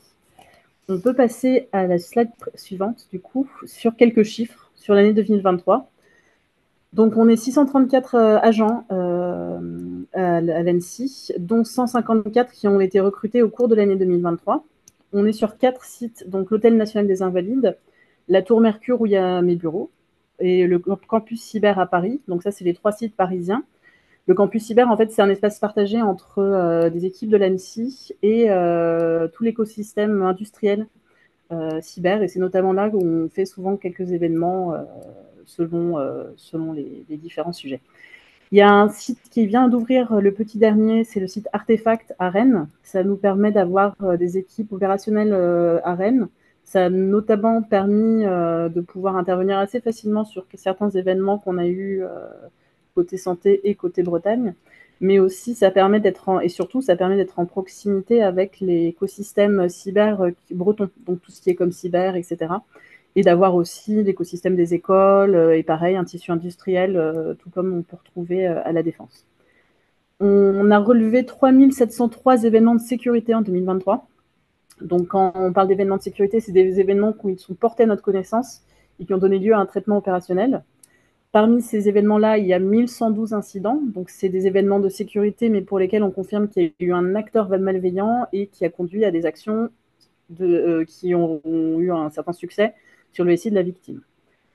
Une autre, dans tout ce qui est préparer l'écosystème, on a également un système de visa de sécurité et de qualification et des visas de sécurité. C'est soit des qualifications, soit des certifications. On en a remis 269 en 2023 et principalement, comme on peut voir, des qualifications et quelques certifications. Il y a 57 823 attestations SecNum Éducation Académie qui ont été délivrées. Ça, c'est le MOOC de l'ANSSI qu'on a. Il est à la portée vraiment de tous. Et ça permet, voilà, si vous ne travaillez pas dans la cyber, mais vous êtes intéressé vous préparez à rentrer dans le monde du travail et que voilà, le cyber, ça vous intéresse, n'hésitez pas à faire ce MOOC. Il est vraiment, il a à la fois un niveau d'entrée pour des principes d'hygiène numérique de base, mais ça permet aussi de vous ouvrir un peu sur des sujets un peu plus complexes. On a également formé via notre centre de formation SSI 1644 personnes. Et il y a également des formations qui ne sont pas délivrées par l'ANSSI, mais qui sont labellisées par nos équipes. Et donc, ces formations permettent en fait de former à la cyber, tout en ayant en fait leur curriculum qui a eu une revue de notre part et le label SecNum Edu. Et donc 70 formations ont été labellisées SecNum Edu et 35 autres formations qui ont, elles, été labellisées avec un autre label qui est le SecNum Edu LCI. Et enfin, 23 articles scientifiques publiés. Donc voilà, c'est des chiffres en fait qui sont assez différents les uns les autres, mais c'est pour vous montrer un peu l'étendue des productions que l'ANSSI peut faire, des actions qu'elle peut avoir, et également de notre écosystème. Donc on peut passer à la slide suivante sur l'organisation de l'ANSSI. Donc sur la première slide, je vous présente les 4 sous-directions qui composent l'agence. Donc la sous-direction expertise, la sous-direction opération, la sous-direction ressources et la sous-direction stratégie. Donc la sous-direction expertise, c'est là où on va retrouver nos labos, on va retrouver aussi nos experts qui vont parfois accompagner d'un point de vue technique des opérateurs qui viennent vers nous avec un problème. On est en train de mettre en place un outil d'administration, on ne sait pas par quel bout le prendre, est-ce que vous pouvez relire notre doc, est-ce que vous pouvez nous donner des conseils. Donc eux, vraiment, c'est du conseil technique. Il y a également tout ce qui est activité de recherche dans cette sous-direction expertise. La sous-direction opération, c'est un peu nos cyberpompiers. C'est ce qui est vraiment labellisé sous le terme CERT-FR pour les personnes externes. Le CERT-FR, donc c'est vraiment le centre de... C'est le centre de réponse à incident qui va réagir lors d'une crise. C'est-à-dire qu'on va remonter les incidents au CERT-FR, notamment si les entités sont régulées, ils ont pour obligation réglementaire de remonter à l'ANSSI l'incident. Et en fait, après avoir fait sur la matrice d'engagement, selon la gravité de l'incident, selon qui est victime de l'incident, la sous-direction opération va soit intervenir sur place, soit intervenir en mode suivi, ou s'entendre avec d'autres CERT, notamment dans le monde de la santé. Le CERT santé travaille beaucoup avec le CERT-FR et se répartissent les rôles en fait selon les périmètres, selon les gravités d'incidents et selon voilà, le contexte à l'instant T. Sous-direction ressources, je ne vais pas trop m'étendre, c'est des sous-directions classiques pour soutenir notre activité. Ils n'en sont pas moins utiles, bien au contraire, c'est absolument utile à notre fonctionnement, mais c'est un peu moins intéressant pour l'extérieur. Et la sous-direction stratégie dont je fais partie. C'est la sous-direction qui va effectivement avoir la division coordination sectorielle, qui est notre division à Sylvain Ruellan, qui est mon chef de bureau, et à moi pour le bureau santé et affaires sociales. Cette division, en fait, rassemble des personnes qui, comme moi, en fait, sont en charge d'un secteur et vont faire le lien avec ce secteur, va les appuyer dans leurs projets, mais aussi faire le lien entre ce secteur et les autres services de l'ANSSI que je vous ai décrits. Dans la sous-direction stratégie, on va retrouver aussi des rôles comme celui de l'état-major qui va formuler des stratégies. On va aussi retrouver les équipes qui sont en train de travailler sur les transpositions, sur la transposition de la directive NIS 2 et sur la loi cyber-résilience qui est en train d'être revue, qui est en train de faire son petit bout de chemin dans le processus parlementaire. Et on va retrouver également la direction de la coopération internationale et également les correspondants territoriaux. Donc en fait, vous avez par secteur une ou plusieurs personnes qui s'occupent d'un secteur. Vous avez également par région une ou plusieurs personnes qui vont être le relais, notamment de beaucoup plus petites entités qui ne sont pas forcément couvertes par nos services. Et vont faire une mission de sensibilisation, vont également essayer peut-être repérer dans ces différentes sensibilisations des entités intéressantes qui pourraient en fait s'avérer beaucoup plus importantes que ce qu'on avait vu, et vont également faire le lien avec les acteurs locaux, les préfectures, les sous-préfectures, et plus récemment les ARS avec qui ils sont souvent en contact. Donc, la slide suivante va me permettre de vous présenter le rôle de notre bureau, donc le bureau santé et affaires sociales. Donc, comme vous voyez, on a en fait 3 grands secteurs. Donc, le premier, c'est le secteur de la santé, avec 2 sous-secteurs, les établissements de santé, les produits de santé. On a les acteurs de la protection sociale qui peuvent nous donner pas mal de travail et qui sont très importants également. Et enfin, nous avons le ministère du Travail, de la Santé et des Solidarités et le reste en fait de l'écosystème, mais avec un focus particulier sur le ministère, puisque c'est avec eux qu'on a beaucoup d'interactions. Donc les établissements de santé, ils sont accompagnés, notamment les établissements régulés. À la fois, ils sont accompagnés dans leur conformité. S'il y a des projets SSI, il y en a qui viennent vers nous justement pour nous interroger. Il y a certaines fois des audits et on a eu des parcours, ce qu'on appelle des parcours de cybersécurité France Relance. Donc, avec les subventions France Relance, on a proposé à plusieurs établissements de faire un parcours de cybersécurité composé d'une phase de diagnostic, puis selon le niveau qu'ils avaient, ils avaient après plusieurs mesures prioritaires qui leur étaient présentées et étaient financées en plus du diagnostic partiellement une des actions prioritaires. Donc, c'était une des aides qu'on avait pu mettre en place entre 2022 et 2024. On contribue également au programme CARE, dont vous avez peut-être entendu parler, qui est un programme du ministère de la Santé pour essayer de soutenir la résilience des hôpitaux. Et ça passe notamment par les financements de domaines particuliers, de domaines techniques, mais aussi voilà, un peu plus loin, on essaie de se projeter sur des stratégies, des outils pour le secteur. Nous, côté Annecy, on les appuie notamment pour tout ce qui est un rôle de conseil, mais aussi la mise à disposition de certains de nos outils. On a des outils d'audit automatisés qui ont été mis à disposition de l'ensemble des établissements de santé pour qu'ils puissent justement auditer leurs Active Directory. Et on a également eu voilà, on intervient sur d'autres ateliers pour voir aussi si les exigences que CARE va demander soient absolument, il faut que ça soit en cohérence avec les exigences réglementaires qui vont arriver. Et donc c'est tout un travail en fait de mise en cohérence et également de conseils de notre part et des équipes techniques qu'on fait intervenir également. On a également des initiatives sectorielles via le club des RSSI Santé, donc le club des RSSI des hôpitaux. Notamment, on a fait des travaux lors de la mise en conformité NIS 1 sur l'identification des SI les plus sensibles dans un hôpital. On est en train de travailler avec eux sur comment est-ce que les architectures des AD d'hôpitaux de GHT peuvent être faites. On fait de la préparation à NIS 2, donc le deuxième volet de la directive qui est en train d'être transposé en ce moment. Et parfois, effectivement, on est aussi invité à assister à des exercices de crise. Tout ce qui est produits de santé, on va également les suivre un peu de façon similaire aux établissements quand il s'agit pour tout ce qui est des entités régulées. On fait pas mal d'échanges et de sensibilisation, notamment via les fédérations. La transposition de NIS 2 nous a permis de nous mettre en lien pas mal avec les acteurs du secteur. Et on a aussi des échanges sur le parcours du produit de santé, c'est-à-dire aussi bien le médicament que le vaccin. Il y a eu tout un travail sur la chaîne vaccinale qui a été fait pendant la crise du Covid.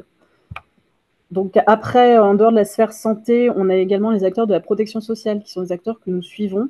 Donc je ne reviens pas sur les acteurs régulés, c'est en miroir à ce que je vous ai dit. On fait pas mal d'interventions de sensibilisation avec des clubs RSSI de différents régimes, pas forcément des acteurs régulés, mais qui sont sans doute régulés sous NIS 2. Et on appuie les initiatives nationales, notamment, il y en a certaines en préparation pour renforcer la cybersécurité des acteurs de la protection sociale, mais aussi le CERT social qui est en construction, on essaie de l'assister aussi au mieux. Enfin, un peu transverse, donc notre appui aux initiatives du ministère. Donc, on les appuie lorsqu'ils ont des initiatives sectorielles comme CARE, qui est un peu l'exemple phare qu'on a en ce moment. On suit aussi les accompagnements et l'évolution des grands projets du ministère et de l'écosystème. Donc, des SI comme Mon Espace Santé, les SI Covid, le HDH. On a également des échanges et des travaux avec des acteurs transverses de l'écosystème. Donc, ça peut être aussi bien des associations comme celle des ingénieurs biomédicaux, des fédérations hospitalières, des syndicats de produits de santé, les éditeurs du type Doctolib notamment, qui sont pour l'instant pas dans aucune case, mais c'est un acteur tellement important qu'il est indispensable qu'on ait un dialogue avec eux. On se coordonne régulièrement et ponctuellement avec les ARS pour participer à des initiatives locales, des journées régionales. Là, par exemple, la semaine prochaine, je suis à Aix pour une intervention auprès d'un grade Donc ça nous permet, nous, d'être aussi en contact avec l'écosystème et d'avoir des remontées terrain et de pouvoir aussi communiquer sur les initiatives nationales. Enfin, on est également en coordination sur les Jeux Olympiques, enfin on l'a été. Ça a permis de préparer les établissements de santé, notamment via le passage de nos outils d'audit, d'exposition sur Internet et de l'Active Directory, pour les préparer, notamment avec des exercices pré-JO. Ça a plutôt bien fonctionné, ça a permis de pouvoir fédérer l'écosystème autour de l'événement. On peut passer à la slide suivante, je pense. Et voilà. Et donc là, il y a un petit point sur les outils et les publications qu'on a. Donc, on a le site internet dont je vous parlais, qui est là où vous pouvez retrouver toutes les publications et guides de l'ANSSI. Il y a également des FAQ et des actualités sur l'ANSSI, son rôle et la réglementation cyber en rigueur ou à venir. Donc, n'hésitez pas à aller vous balader sur le site. Voilà, nos guides sont parfois pas très très bien rangés, mais vous pouvez les retrouver en tapant aussi les mots-clés, etc. N'hésitez pas après, de toute façon, la recherche Google avec à côté le sujet, vous allez tomber sur les guides.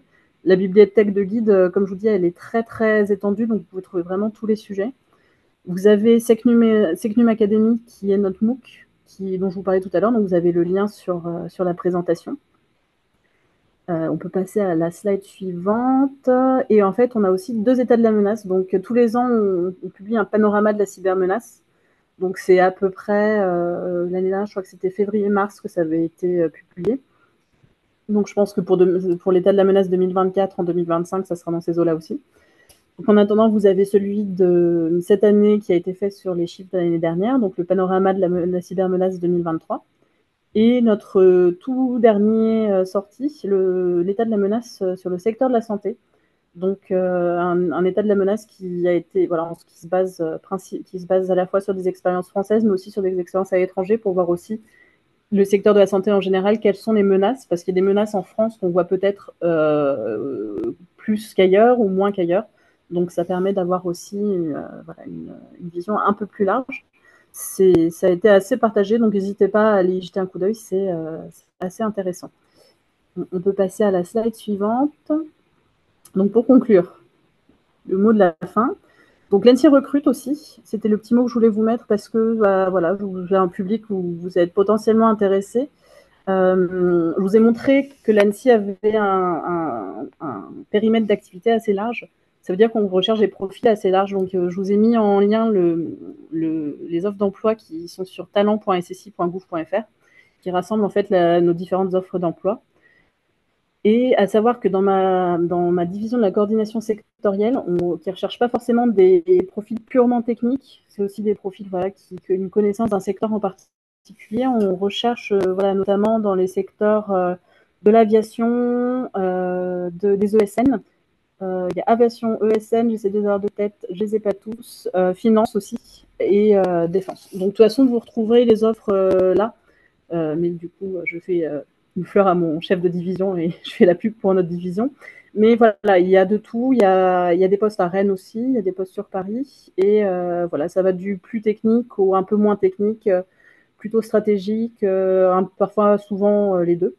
Donc vraiment, n'hésitez pas à aller faire un tour sur la plateforme pour pouvoir voir ce qu'il y a. Donc voilà, je crois que la prochaine slide est la slide où je vous propose de poser des questions. Voilà, exactement. Merci de votre attention. Et voilà, je crois, si j'ai bien compris, qu'après, c'est le tour des questions. Donc, je laisse Gérard reprendre la main. Merci beaucoup de votre attention.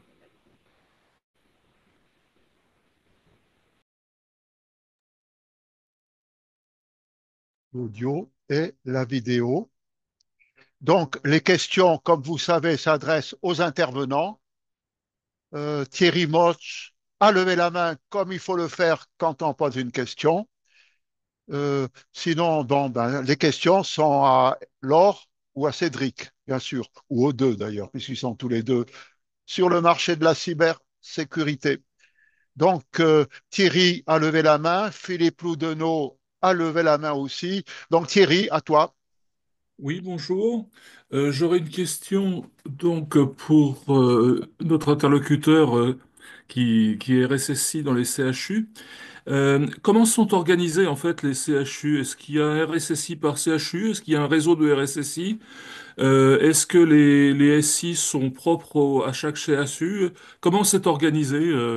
Et est-ce qu'il y a aussi, par exemple, une direction des risques dans le domaine de la santé, comme il y a une direction des risques dans beaucoup d'entreprises? Oui, vous vous présentez avant de poser une question, si possible, hein. Ah oui. Bon, Donc, pardon. Thierry Watch, donc je suis consultant en cybersécurité, et donc spécialisé en gouvernance risque et conformité. Et donc voilà ma question pour Cédric. Alors, il y a plusieurs questions en fait dans une seule. Alors, déjà, pour commencer, il y a 31 CHU en France et en principe, il y a 31 RSSI. Voilà, je ne les ai pas tous pointés, mais vous pouvez considérer qu'il y a 31 RSSI. Depuis la loi de santé 2016, les CHU se sont regroupés dans ce qu'on appelle des groupements hospitaliers de territoire. C'est-à-dire qu'en fait, il y a un regroupement administratif qui est en général à l'échelon du département et qui regroupe tous les hôpitaux publics du département sous l'égide de ce qu'on appelle un établissement support qui, la plupart du temps, est le CHU, puisque c'est le plus gros établissement du département.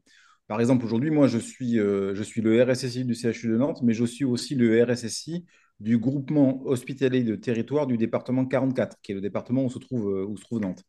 Et donc, je suis par défaut RSSI de tous les hôpitaux du département 44.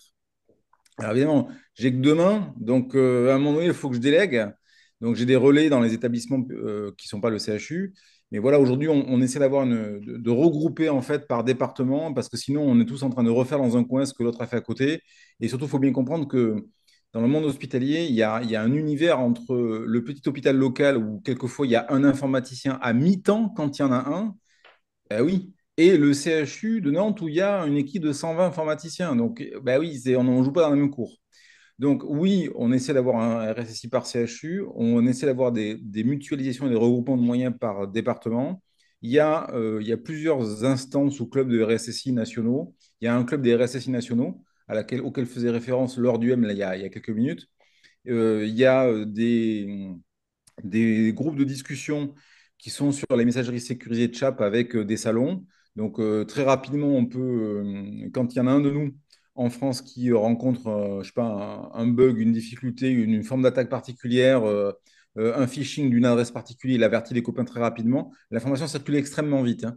Parce qu'on n'est pas nombreux en fait, on est une cinquantaine maximum en France, donc on se connaît quasiment tous individuellement. Alors, ce que vous appelez direction des risques, pas exactement. Il y a des directions qualité et la plupart du temps, les RSSI ne sont pas dans les directions qualité-risque. Alors, il y a des exceptions. Je crois savoir qu'à Bordeaux, le RSSI est rattaché à la direction de la qualité des risques, mais ça reste une exception. Vous avez à peu près tous les rattachements possibles imaginables. La plupart du temps, les RSSI sont rattachés à la DSI, ce qui est une anomalie, je maintiens. Moi, je suis rattaché à la direction générale par le biais d'une direction de l'ingénierie. Et en général, le mouvement qui est en train de se profiler, impulsé par la réglementation, puisque c'est une obligation de Nice, hein. Les RSSI sont en train de sortir des DSI pour être rattachés soit en direct au DSI, au DG quand quand la taille de l'établissement s'y prête, soit comment ça s'appelle, soit à des directions qualité, voire à des directions des risques physiques, parce que vous avez pas mal de points communs entre la direction des risques physiques et la direction des risques numériques. Donc il y a plusieurs attachements possibles, mais on a tendance à sortir le RSSI en fait des maîtrises d'œuvre. Philippe Loudenot a levé la main. Ouais, alors, Philippe, déjà, un petit élément par rapport à ce que vient de dire Cédric, en tant qu'ancien FSSI, pardon, alors je me présente, excuse-moi Gérard. Philippe Loudenot, ancien FSSI des ministères sociaux et aujourd'hui accompagnant d'une entreprise française en matière de cybersécurité. Pour abonder dans ce que vient de dire Cédric, euh, il a été demandé en 2014 et les textes n'ont pas évolué, parce que les textes se sont calés sur la PSSIE qui n'a pas évolué depuis qu'elle est sortie. Euh, il était demandé à ce que les RSSI soient rattachés à la direction générale, maîtrise des risques, euh, si possible. On avait gardé le cas de figure où le RSSI était rattaché à la INDSI en demandant au moins 2 points de situation par an avec le directeur et la direction générale. Malheureusement, ce n'est pas toujours fait. Et effectivement, pour Bordeaux, c'est un cas exceptionnel. Comme le directeur de l'époque, le directeur général du CHU, savait que j'arrivais de Matignon, m'avait reçu dans son bureau, et ça m'avait permis de positionner le RSSI de l'époque directement sous sa coupe. Maintenant, je voudrais remercier Laure sur le côté félicitations du CERT Santé qui travaille bien avec le CERT-FR.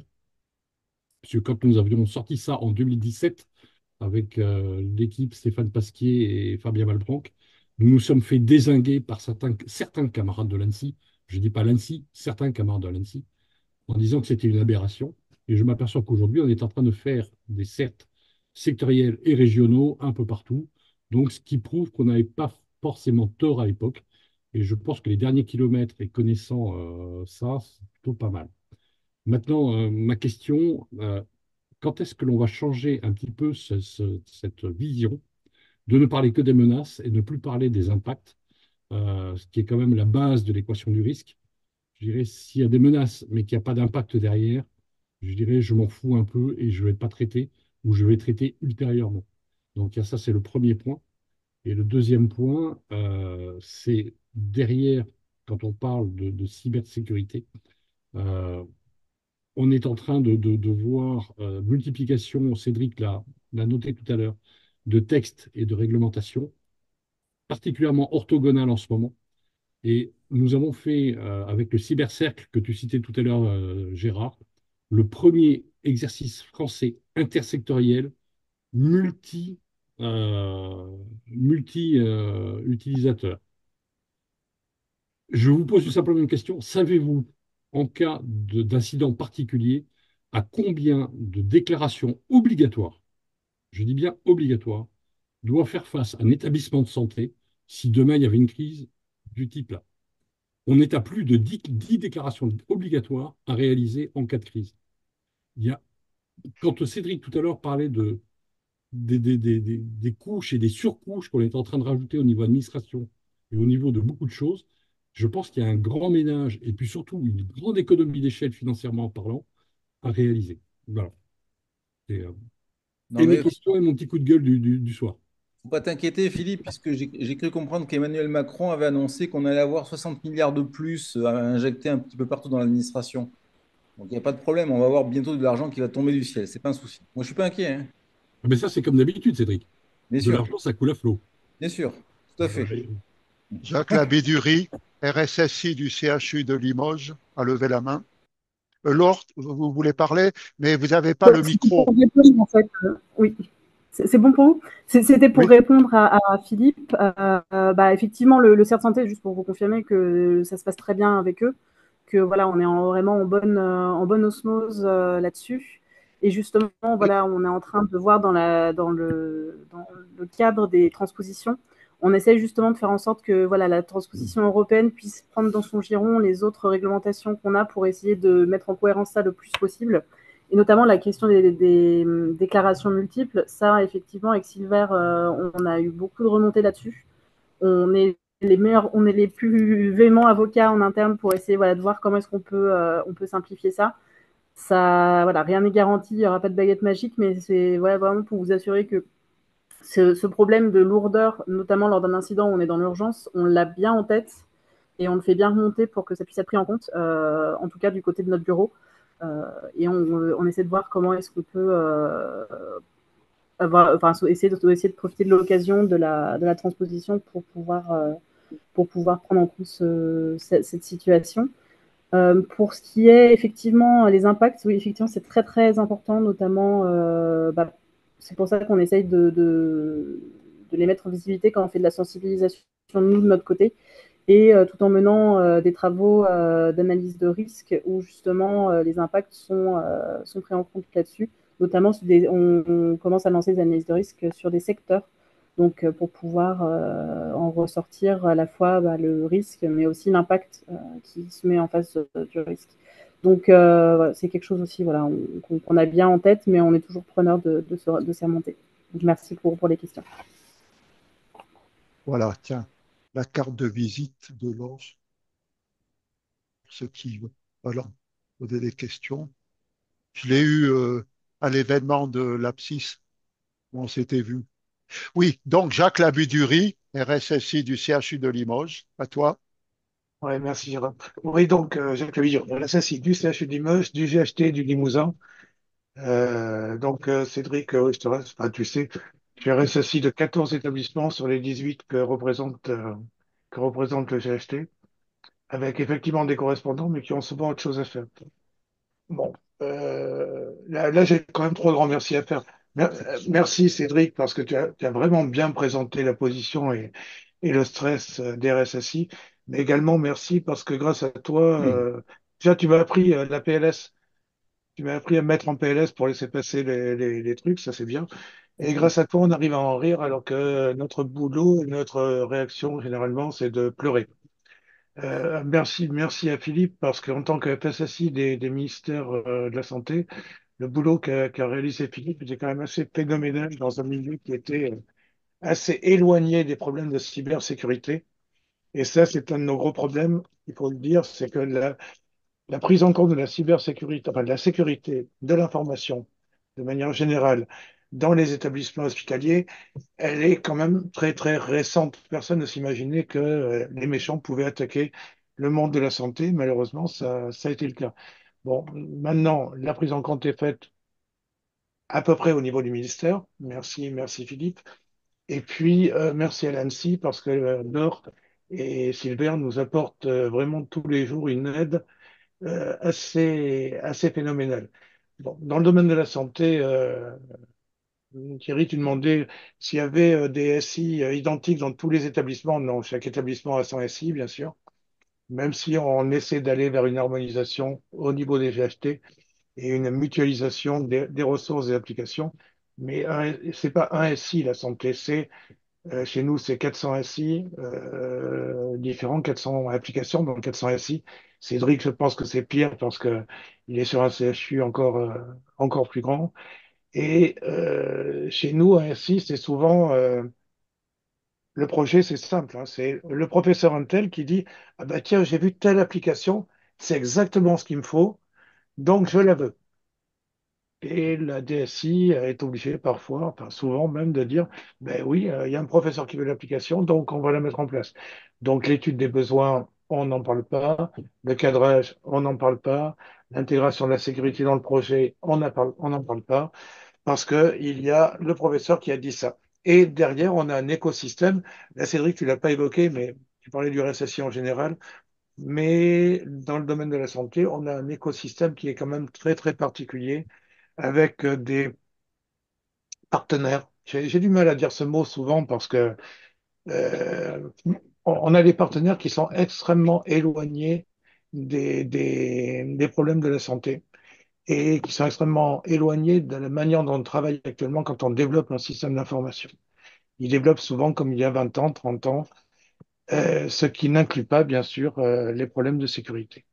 Mais, mais on évolue, parce qu'effectivement, grâce au club RSSI, on arrive à avoir une force par rapport à ses partenaires. Quand c'est un petit hôpital dans son coin qui dit ben non, vous pouvez pas mettre ça, ça marche pas. Quand c'est non seulement les 30 CHU, mais les 80, j'avais parlé de 50 au club RSSI, Cédric, on est 95 hein, au club RSSI. Et on représente presque tous les GHT de France. Et donc, quand c'est 95 GHT sur 135 qui disent aux partenaires non, non, ça, c'est pas possible, et que derrière, la FSSI du ministère dit aux partenaires ce n'est pas possible, et que derrière, l'ANSSI dit aux partenaires ce n'est pas possible, grâce à ça, grâce à ce travail en commun, on arrive à faire évoluer les choses. Heureusement, parce que sinon, je crois qu'il n'y aurait plus personne dans les RSSI de santé. Et puis, juste un petit détail, hein, Cédric, la différence entre toi et moi, c'est que toi, tu as ressorti la règle à calcul de ton grand-père, alors que moi, je l'ai pratiqué quand j'étais jeune. Il y a aussi des questions posées par le chat, hein, Cédric, Hélène, Laure, pardon. Bon, sinon, qui lève Oui, lequel c'est le nom de famille Jacques, qui est un baisse peu. la main quand tu n'as plus rien à demander. Voilà. Il y a une question très intéressante là, de Jean-Jacques Urban qui dit comment se fait-il que les applications ne sont pas homogénéisées? Je l'ai fait chez PSA il y a 30 ans pour les logiciels de toutes les usines. Eh ben, j'ai la réponse, Jean-Jacques. C'est que chez PSA, il y a un patron. Il y a un patron unique. Alors qu'en France, il y a 3000 hôpitaux, 3000 directeurs généraux. Voilà, j'ai la réponse. Après, à savoir, nous aussi, ce qu'on avait vu quand on avait fait les travaux sur les SI les plus essentiels pour les établissements de santé, c'est que tous les établissements de santé n'avaient pas aussi exactement les mêmes besoins et du coup, priorisaient pas forcément exactement les mêmes SI. Notamment, par exemple, un SI psy, tout ce qui est SI contrôlant l'accès est d'autant plus important que ce sera peut-être un petit peu moins central dans un hôpital classique. Mais après, je pense que la raison très réaliste et très concrète de Cédric est effectivement le cœur du sujet, c'est qu'effectivement les hôpitaux sont très différents et avec vous avez autant de SIH que d'hôpitaux et peut-être un peu plus. Thierry, Thierry Moch, à Je vois toi. qu'il y a deux autres mains levées, mais je... Oui. Oui, alors euh, Cédric a parlé lors de son intervention de sujets qui permettaient de traiter donc d'inspiration, de sources d'inspiration, comme l'aéronautique. Hmm. Est-ce que, par exemple, des travaux comme ceux sur Partaïs ou des choses comme ça qui sont en cours et qui sont en fait des études des répercussions des risques cyber sur les risques de sûreté sont des sources d'inspiration aussi pour des secteurs comme la santé? Donc, est-ce qu'il y a des bons, est-ce qu'il y a des ponts entre des passerelles entre différents secteurs pour éventuellement avoir des sources d'inspiration? Entre par exemple l'aéronautique et la santé, etc. Et là, je pense à Partaïs, puisque c'est un des derniers travaux publiés par Airbus, par exemple. Alors, partager, je ne connais pas, mais ce que je peux dire déjà, c'est qu'il faut bien réaliser que le monde de la santé, il est très divers.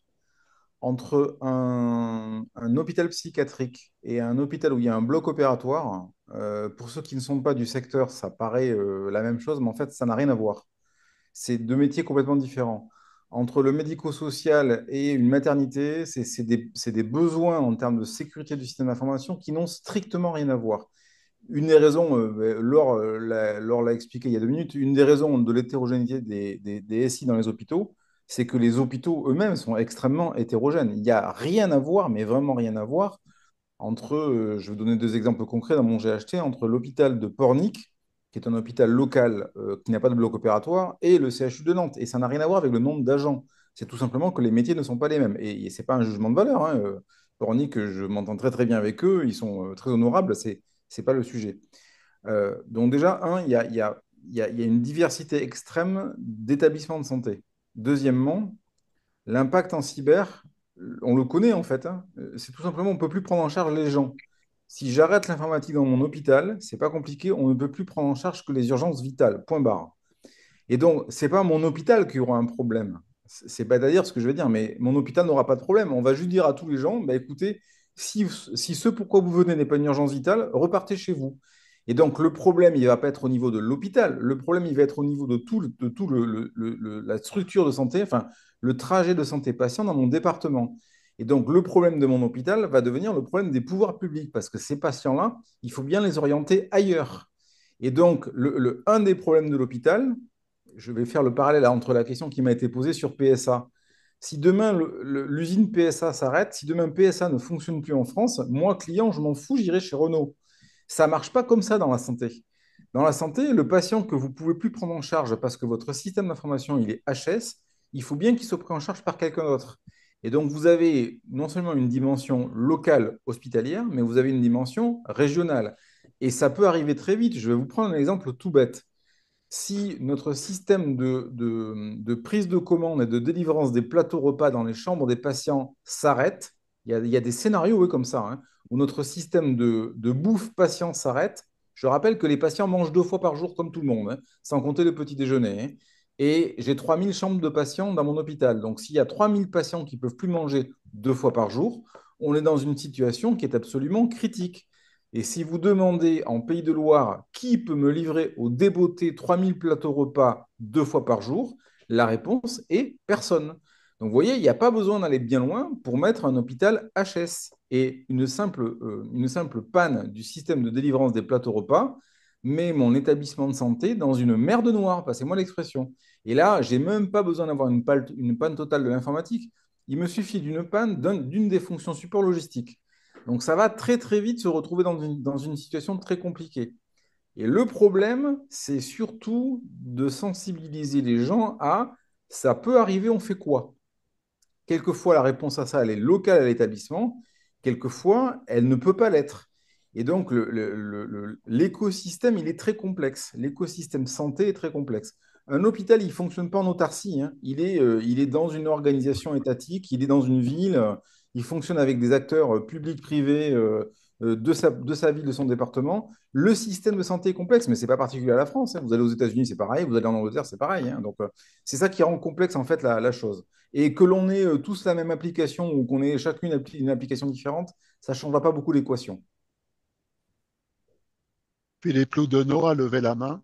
Oui, ben c'est juste pour.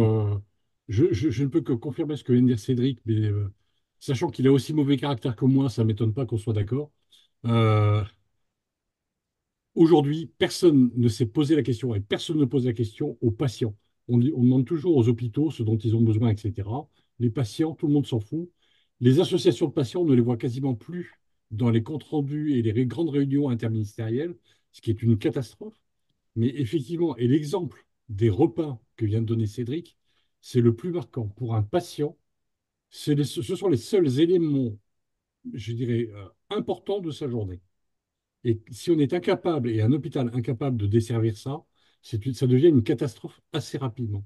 Et que derrière, je pense que il va falloir que l'on se remette un petit peu sur réellement les impacts et pour le patient et pour les professionnels de santé, plutôt que de parler des menaces. Moi, je suis désolé, mais quand j'entends certaines présentations où on nous parle des différentes menaces, cybersécurité, ok, on a oublié, je dirais, les b.a.-ba. Je suis désolé, ressortez les vieux cours du SCSSI, et puis je pense qu'on va réavancer. Maintenant, quand je vois que les dernières instructions ministérielles ou interministérielles qui sortent, on nous ressort les vieux textes qu'avait sorti le SCSSI à l'époque, je me dis que finalement, on est en train de faire une révolution, et on va revenir un petit peu à l'état normal, au point zéro, et ce sera pas mal. Et j'en profite pour donner un petit clin d'œil à mon ancien patron du SCSSI qui était là tout à l'heure. Tiens, j'ai une question intéressante là. C'est quelqu'un qui suggère que l'on fasse, que l'on affiche le nombre de jours sans accident enfin, sans accident de travail et le nombre de jours sans cybercrise. Après, il va falloir définir ce que c'est qu'une cybercrise, hein, parce Comprise. que, vous savez, pour un directeur général, son smartphone qui synchronise plus à sa messagerie, c'est une cybercrise, hein. Non, moi, j'exagère un petit peu, évidemment, mais oui, c'est une idée. Effectivement, c'est une idée. Je voulais juste rebondir sur les propos de Philippe, sur l'impact humain qui est hyper important. Et pour ceux qui sont un peu moins familiers du secteur, il y a un exemple en fait qui est assez parlant et moi qui m'a beaucoup, que j'utilise pas mal en illustration. C'est un hôpital psychiatrique en nord de l'Europe, je crois que c'était en Finlande, qui avait été attaqué, cyber-attaqué. Donc de rançon demandée l'hôpital je paye pas de rançon, nous commande, hein. Du coup, les cyberattaquants sont allés avoir un par un les patients dont ils avaient toutes les comptes rendus d'échanges avec le psy. Et donc là, effectivement, pour des données psy, c'est ce que disait Cédric aussi tout à l'heure, c'est que chaque hôpital a sa spécificité et chaque hôpital a son impact plus ou moins grave. Et là, en fait, ça a été catastrophique pour la santé mentale des patients qui ont vu en fait un chantage complet se basant sur des détails très très personnels et très douloureux souvent de leur vie. Et c'est aussi voilà, ce qu'on essaie de souligner quand on fait de la sensibilisation, parce qu'effectivement, sur les patients, c'est une catastrophe. Et d'ailleurs, moi, ça avait été très intéressant. C'était l'année dernière à l'APSIS. Il y avait effectivement l'association des patients qui avait été invitée, il me semble. Et c'était assez intéressant de pouvoir avoir aussi leur réaction là-dessus. Une petite question, comment ça se passe à l'étranger? La réponse est pareil. On n'a pas de Ouais. particularité hospitalière en France, ça c'est la même chose, hein. Ils ont les mêmes enjeux, hein. Mm. Voire pire. La psy qu'on soit finlandais, américain, japonais ou coréen ou français, c'est pareil, hein. Mm. Si je peux me Euh, permettre, Lenovo pose une question sur le chat. Est-ce que multiplier la législation est une solution pour renforcer la cyber-résilience des hôpitaux? Ben, il y a l'indice 2 déjà. Alors moi, Si tu veux. j'ai un avis sur le sujet. J'en ai changé, donc je peux dire que j'ai changé d'avis. Quand j'ai vu arriver Nice 1, ma première réaction était de dire c'est débile, ça sert à rien. Là, on voit arriver Nice 2, qui en gros est pareil que Nice 1 en termes de contraintes, hein. Les mesures de Nice 2 et les mesures de Nice 1, c'est quasiment les mêmes. Elles sont pas forcément regroupées de la même manière, mais c'est quasiment les mêmes. Et elles s'appuient essentiellement sur de l'ISO 27001, hein. Donc voilà, Nice 2 n'a rien inventé, je veux dire, en termes de sécurité. J'ai changé de vision. D'ailleurs, ça rejoint ce qu'a dit Jacques Labiduré tout à l'heure. C'est pas normal d'être en 2024 et de dire à des gens, que ce soit des administrations, des grosses structures, des fournisseurs, des gens de l'écosystème, c'est pas normal de devoir, par la loi, légiférer pour leur dire, vous devez avoir une maîtrise de votre cartographie réseau, vous devez maîtriser vos comptes admin de domaine, vous devez maîtriser vos comptes admin à pouvoir. Je vais prendre le parti inverse. Si on n'était pas si con, on l'aurait fait avant que la loi nous le demande, Oui. pour dire ça crûment. Et si la loi nous le demande, c'est qu'on a été tellement con qu'on ne l'a pas fait Ouais. avant. D'accord? Et je vais vous prendre un exemple. D'ailleurs, ça fait l'objet d'un article que je n'ai pas encore publié. Vous savez que dans les 10 commandements, il y en a un qui dit tu ne tueras point. Il y en a un qui dit tu ne voleras point. Il y en a un qui dit tu ne mentiras point. Mais en fait, si dans les 10 commandements, il est écrit tu ne tueras point, ça veut dire tu es un meurtrier. Arrête de tuer. OK? Eh bien, vous pouvez avoir une lecture des dispositifs de Nice 2 à la lecture des évangiles. Si on nous demande d'avoir une cartographie réseau à jour pour maîtriser nos flux, c'est qu'on est tellement con qu'on ne l'a pas fait avant. Donc, moi, je dis merci la réglementation et surtout, je dis merci à Nice 2 de pouvoir, moi, mettre ça sous les yeux d'un fournisseur qui est complètement à l'ouest en matière de cyber en lui disant, avant, je te le disais, tu pouvais me faire un bras d'honneur, maintenant, je te le dis et j'ai une base de texte pour te l'opposer. Voilà. Donc, merci Nice 2 et merci la réglementation. Et c'est dommage qu'elle arrive que maintenant, d'ailleurs. Et merci Philippe Loudenot d'intervenir là, avec ta Par main rapport, levée. alors, sur Nice 1, Nice 2, bon là, je suis remonté comme un coucou suisse parce qu'on part dans le mur, mais en klaxonnant en plus. On est tous ravis de klaxonner pour aller dans le mur. Euh, Là-dessus, je veux pas polémiquer, mais demander un seul compte-rendu de concertation avec les ministères concernés sur Nice 1 et sur Nice 2. Un seul compte-rendu de réunion, et là, je me tais à jamais, s'il y en a un seul. Maintenant, derrière ça, il faut voir un petit sujet. C'est accompagnons les établissements, alors c'est valable pour la santé, c'est valable pour d'autres établissements, accompagnons-les sur des mesures pragmatiques. Arrêtons les diagnostics. Là, du diagnostic, on en fait depuis que j'ai démissionné du ministère de la Santé, donc depuis 2020. On fait du diagnostic. Du plan d'action, quasiment zéro. Donc, à un moment donné, il va falloir qu'on se relève les manches, qu'on sorte les mains des poches et qu'on y aille réellement.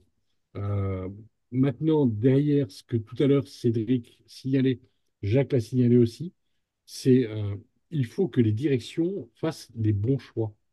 C'est-à-dire qu'il faut vraiment écouter leur RSSI, euh, et c'est-à-dire qu'il faut dégager réellement les RSSI ou qu'ils aient un point de contact avec les directeurs d'hôpitaux. Et je dirais que ce sont les RSSI qui sont vraiment les éléments de proximité. C'est pas parce qu'un message vient de l'ANSSI, vient du ministère, et il faudrait que le ministère, et là je prends ma part, arrête de sortir des textes du 7e arrondissement pour regarder ce qui doit se faire réellement de façon pragmatique sur le terrain. Arrêtons à un moment ce parisianisme en disant la cyber ou la sécurité, c'est ça, la santé, c'est ça, le médico-social, c'est ça. Je, enfin, je vais pas dévoiler un secret d'État, mais jusqu'en 2020, j'ai entendu dire que le médico-social ne faisait pas de santé. Ça, c'était la version du ministère. D'accord?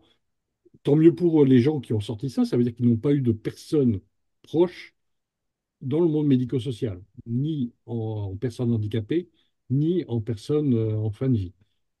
Donc, à un moment donné, il va falloir qu'on revienne là-dessus. Également, refaire un balayage sur tous les textes de loi et arrêter le côté orthogonal de ces textes de loi, parce que là, ça devient juste, mais insupportable, et pour les RSSI, y compris pour les avocats, qui ne savent plus à quel sens se vouer, et vraiment revenir, je dirais, au B à bas. Euh, oui, de l'analyse de risque sans faire de l'IBIO, ça particulièrement, mais à l'analyse de risque. Que veut-on protéger contre qui et à quel niveau? Mais quand je parle de protéger, ce n'est pas forcément de l'externe, ça peut être également de l'interne, de la bêtise interne, de la malveillance interne, etc., etc.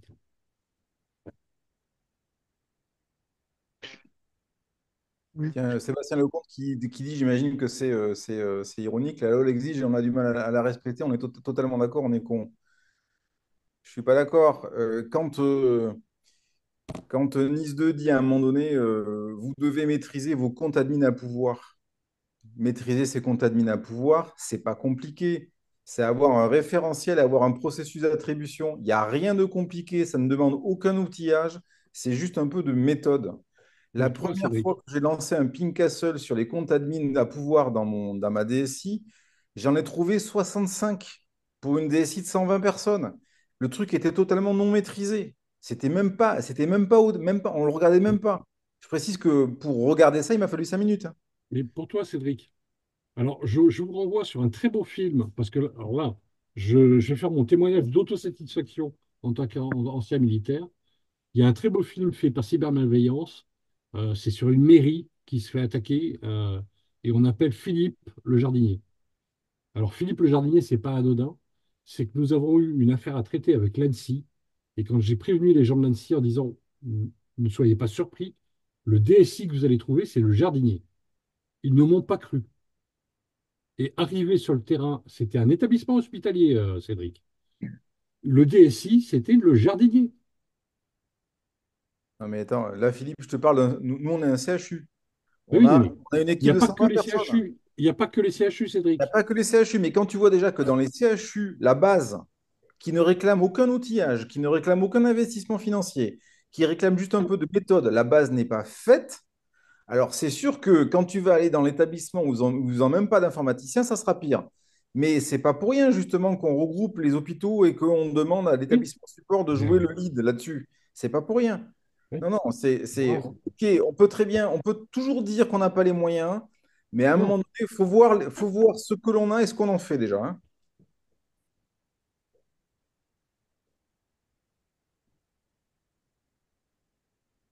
Il y a une main levée, Thierry Thierry Motte. Moche Oui, et je voudrais pas Lenovo. monopoliser, mais j'ai une question pour Laure.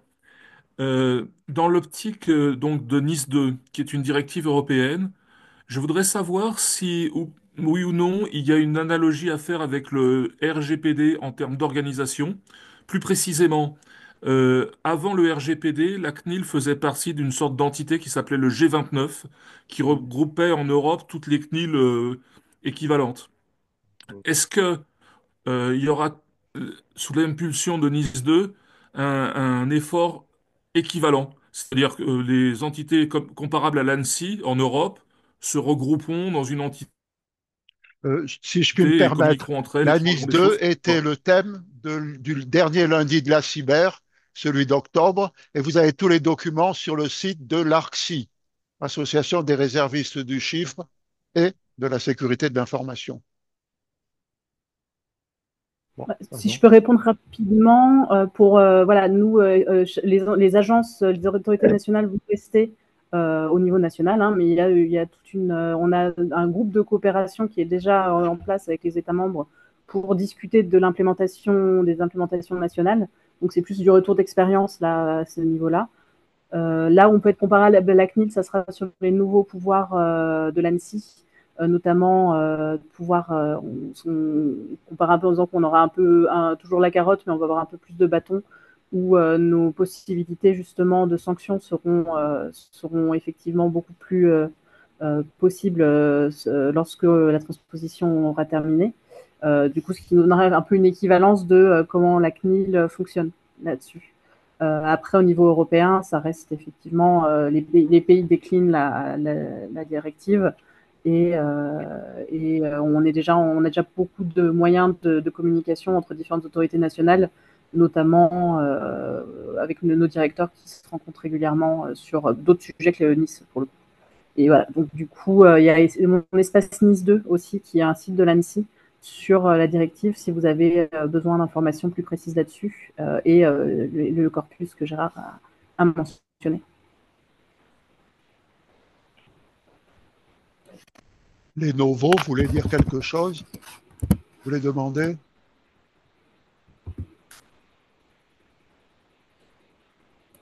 Bon, eh bien, Juste, Gérard, pour dire un mot alors, c'est super, Nice 2. On attend beaucoup. On n'a vraiment pas compris pourquoi le directeur de l'ANSSI a annoncé publiquement qu'il n'y aurait aucune poursuite avant 3 ans. C'est vraiment, enfin, nous, on a eu immédiatement la réaction, hein, chez nos prestataires à qui on avait parlé de Nice 2. Ça les a soulagés et ils nous ont dit, ben, on verra dans 3 ans. déjà, C'était plus, l'ANSSI je n'est pense, pas pour. architecturé pour Oui, demander de en fait, l'argent, hein. c'était plus pour expliquer que réalistiquement, la transposition va prendre du temps. Après, effectivement, c'était ce qu'avait dit Vincent. Pour le coup, voilà, ça permet en fait de montrer que ça va être mis progressivement en place. Après, c'est pas non plus figé dans la roche. Et tout ce qui est délai, etc., ça sera un peu plus clair quand on sera sorti du bois du parcours législatif. On encourage de toute façon à se sécuriser dès maintenant en essayant d'anticiper le mieux possible, hein, c'est sûr. Et effectivement, c'est pour ça qu'on continue de communiquer auprès de l'écosystème. Alors Silver et moi, côté santé, et on essaye via des outils comme mon espace NIS 2, de pouvoir garder le lien malgré la longueur un peu que prend la transposition.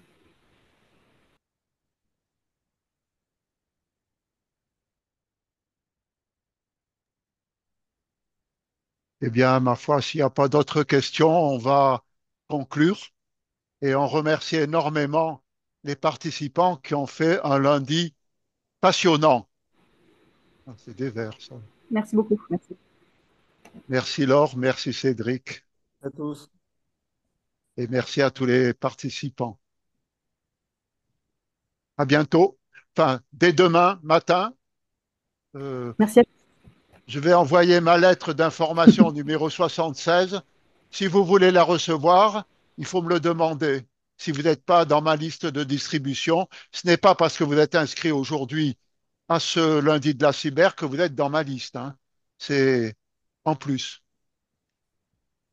À bientôt Au revoir. et, et merci Cédric et merci Laure.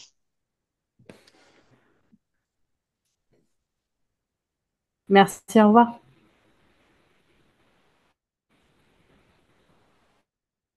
Arrêtez l'enregistrement.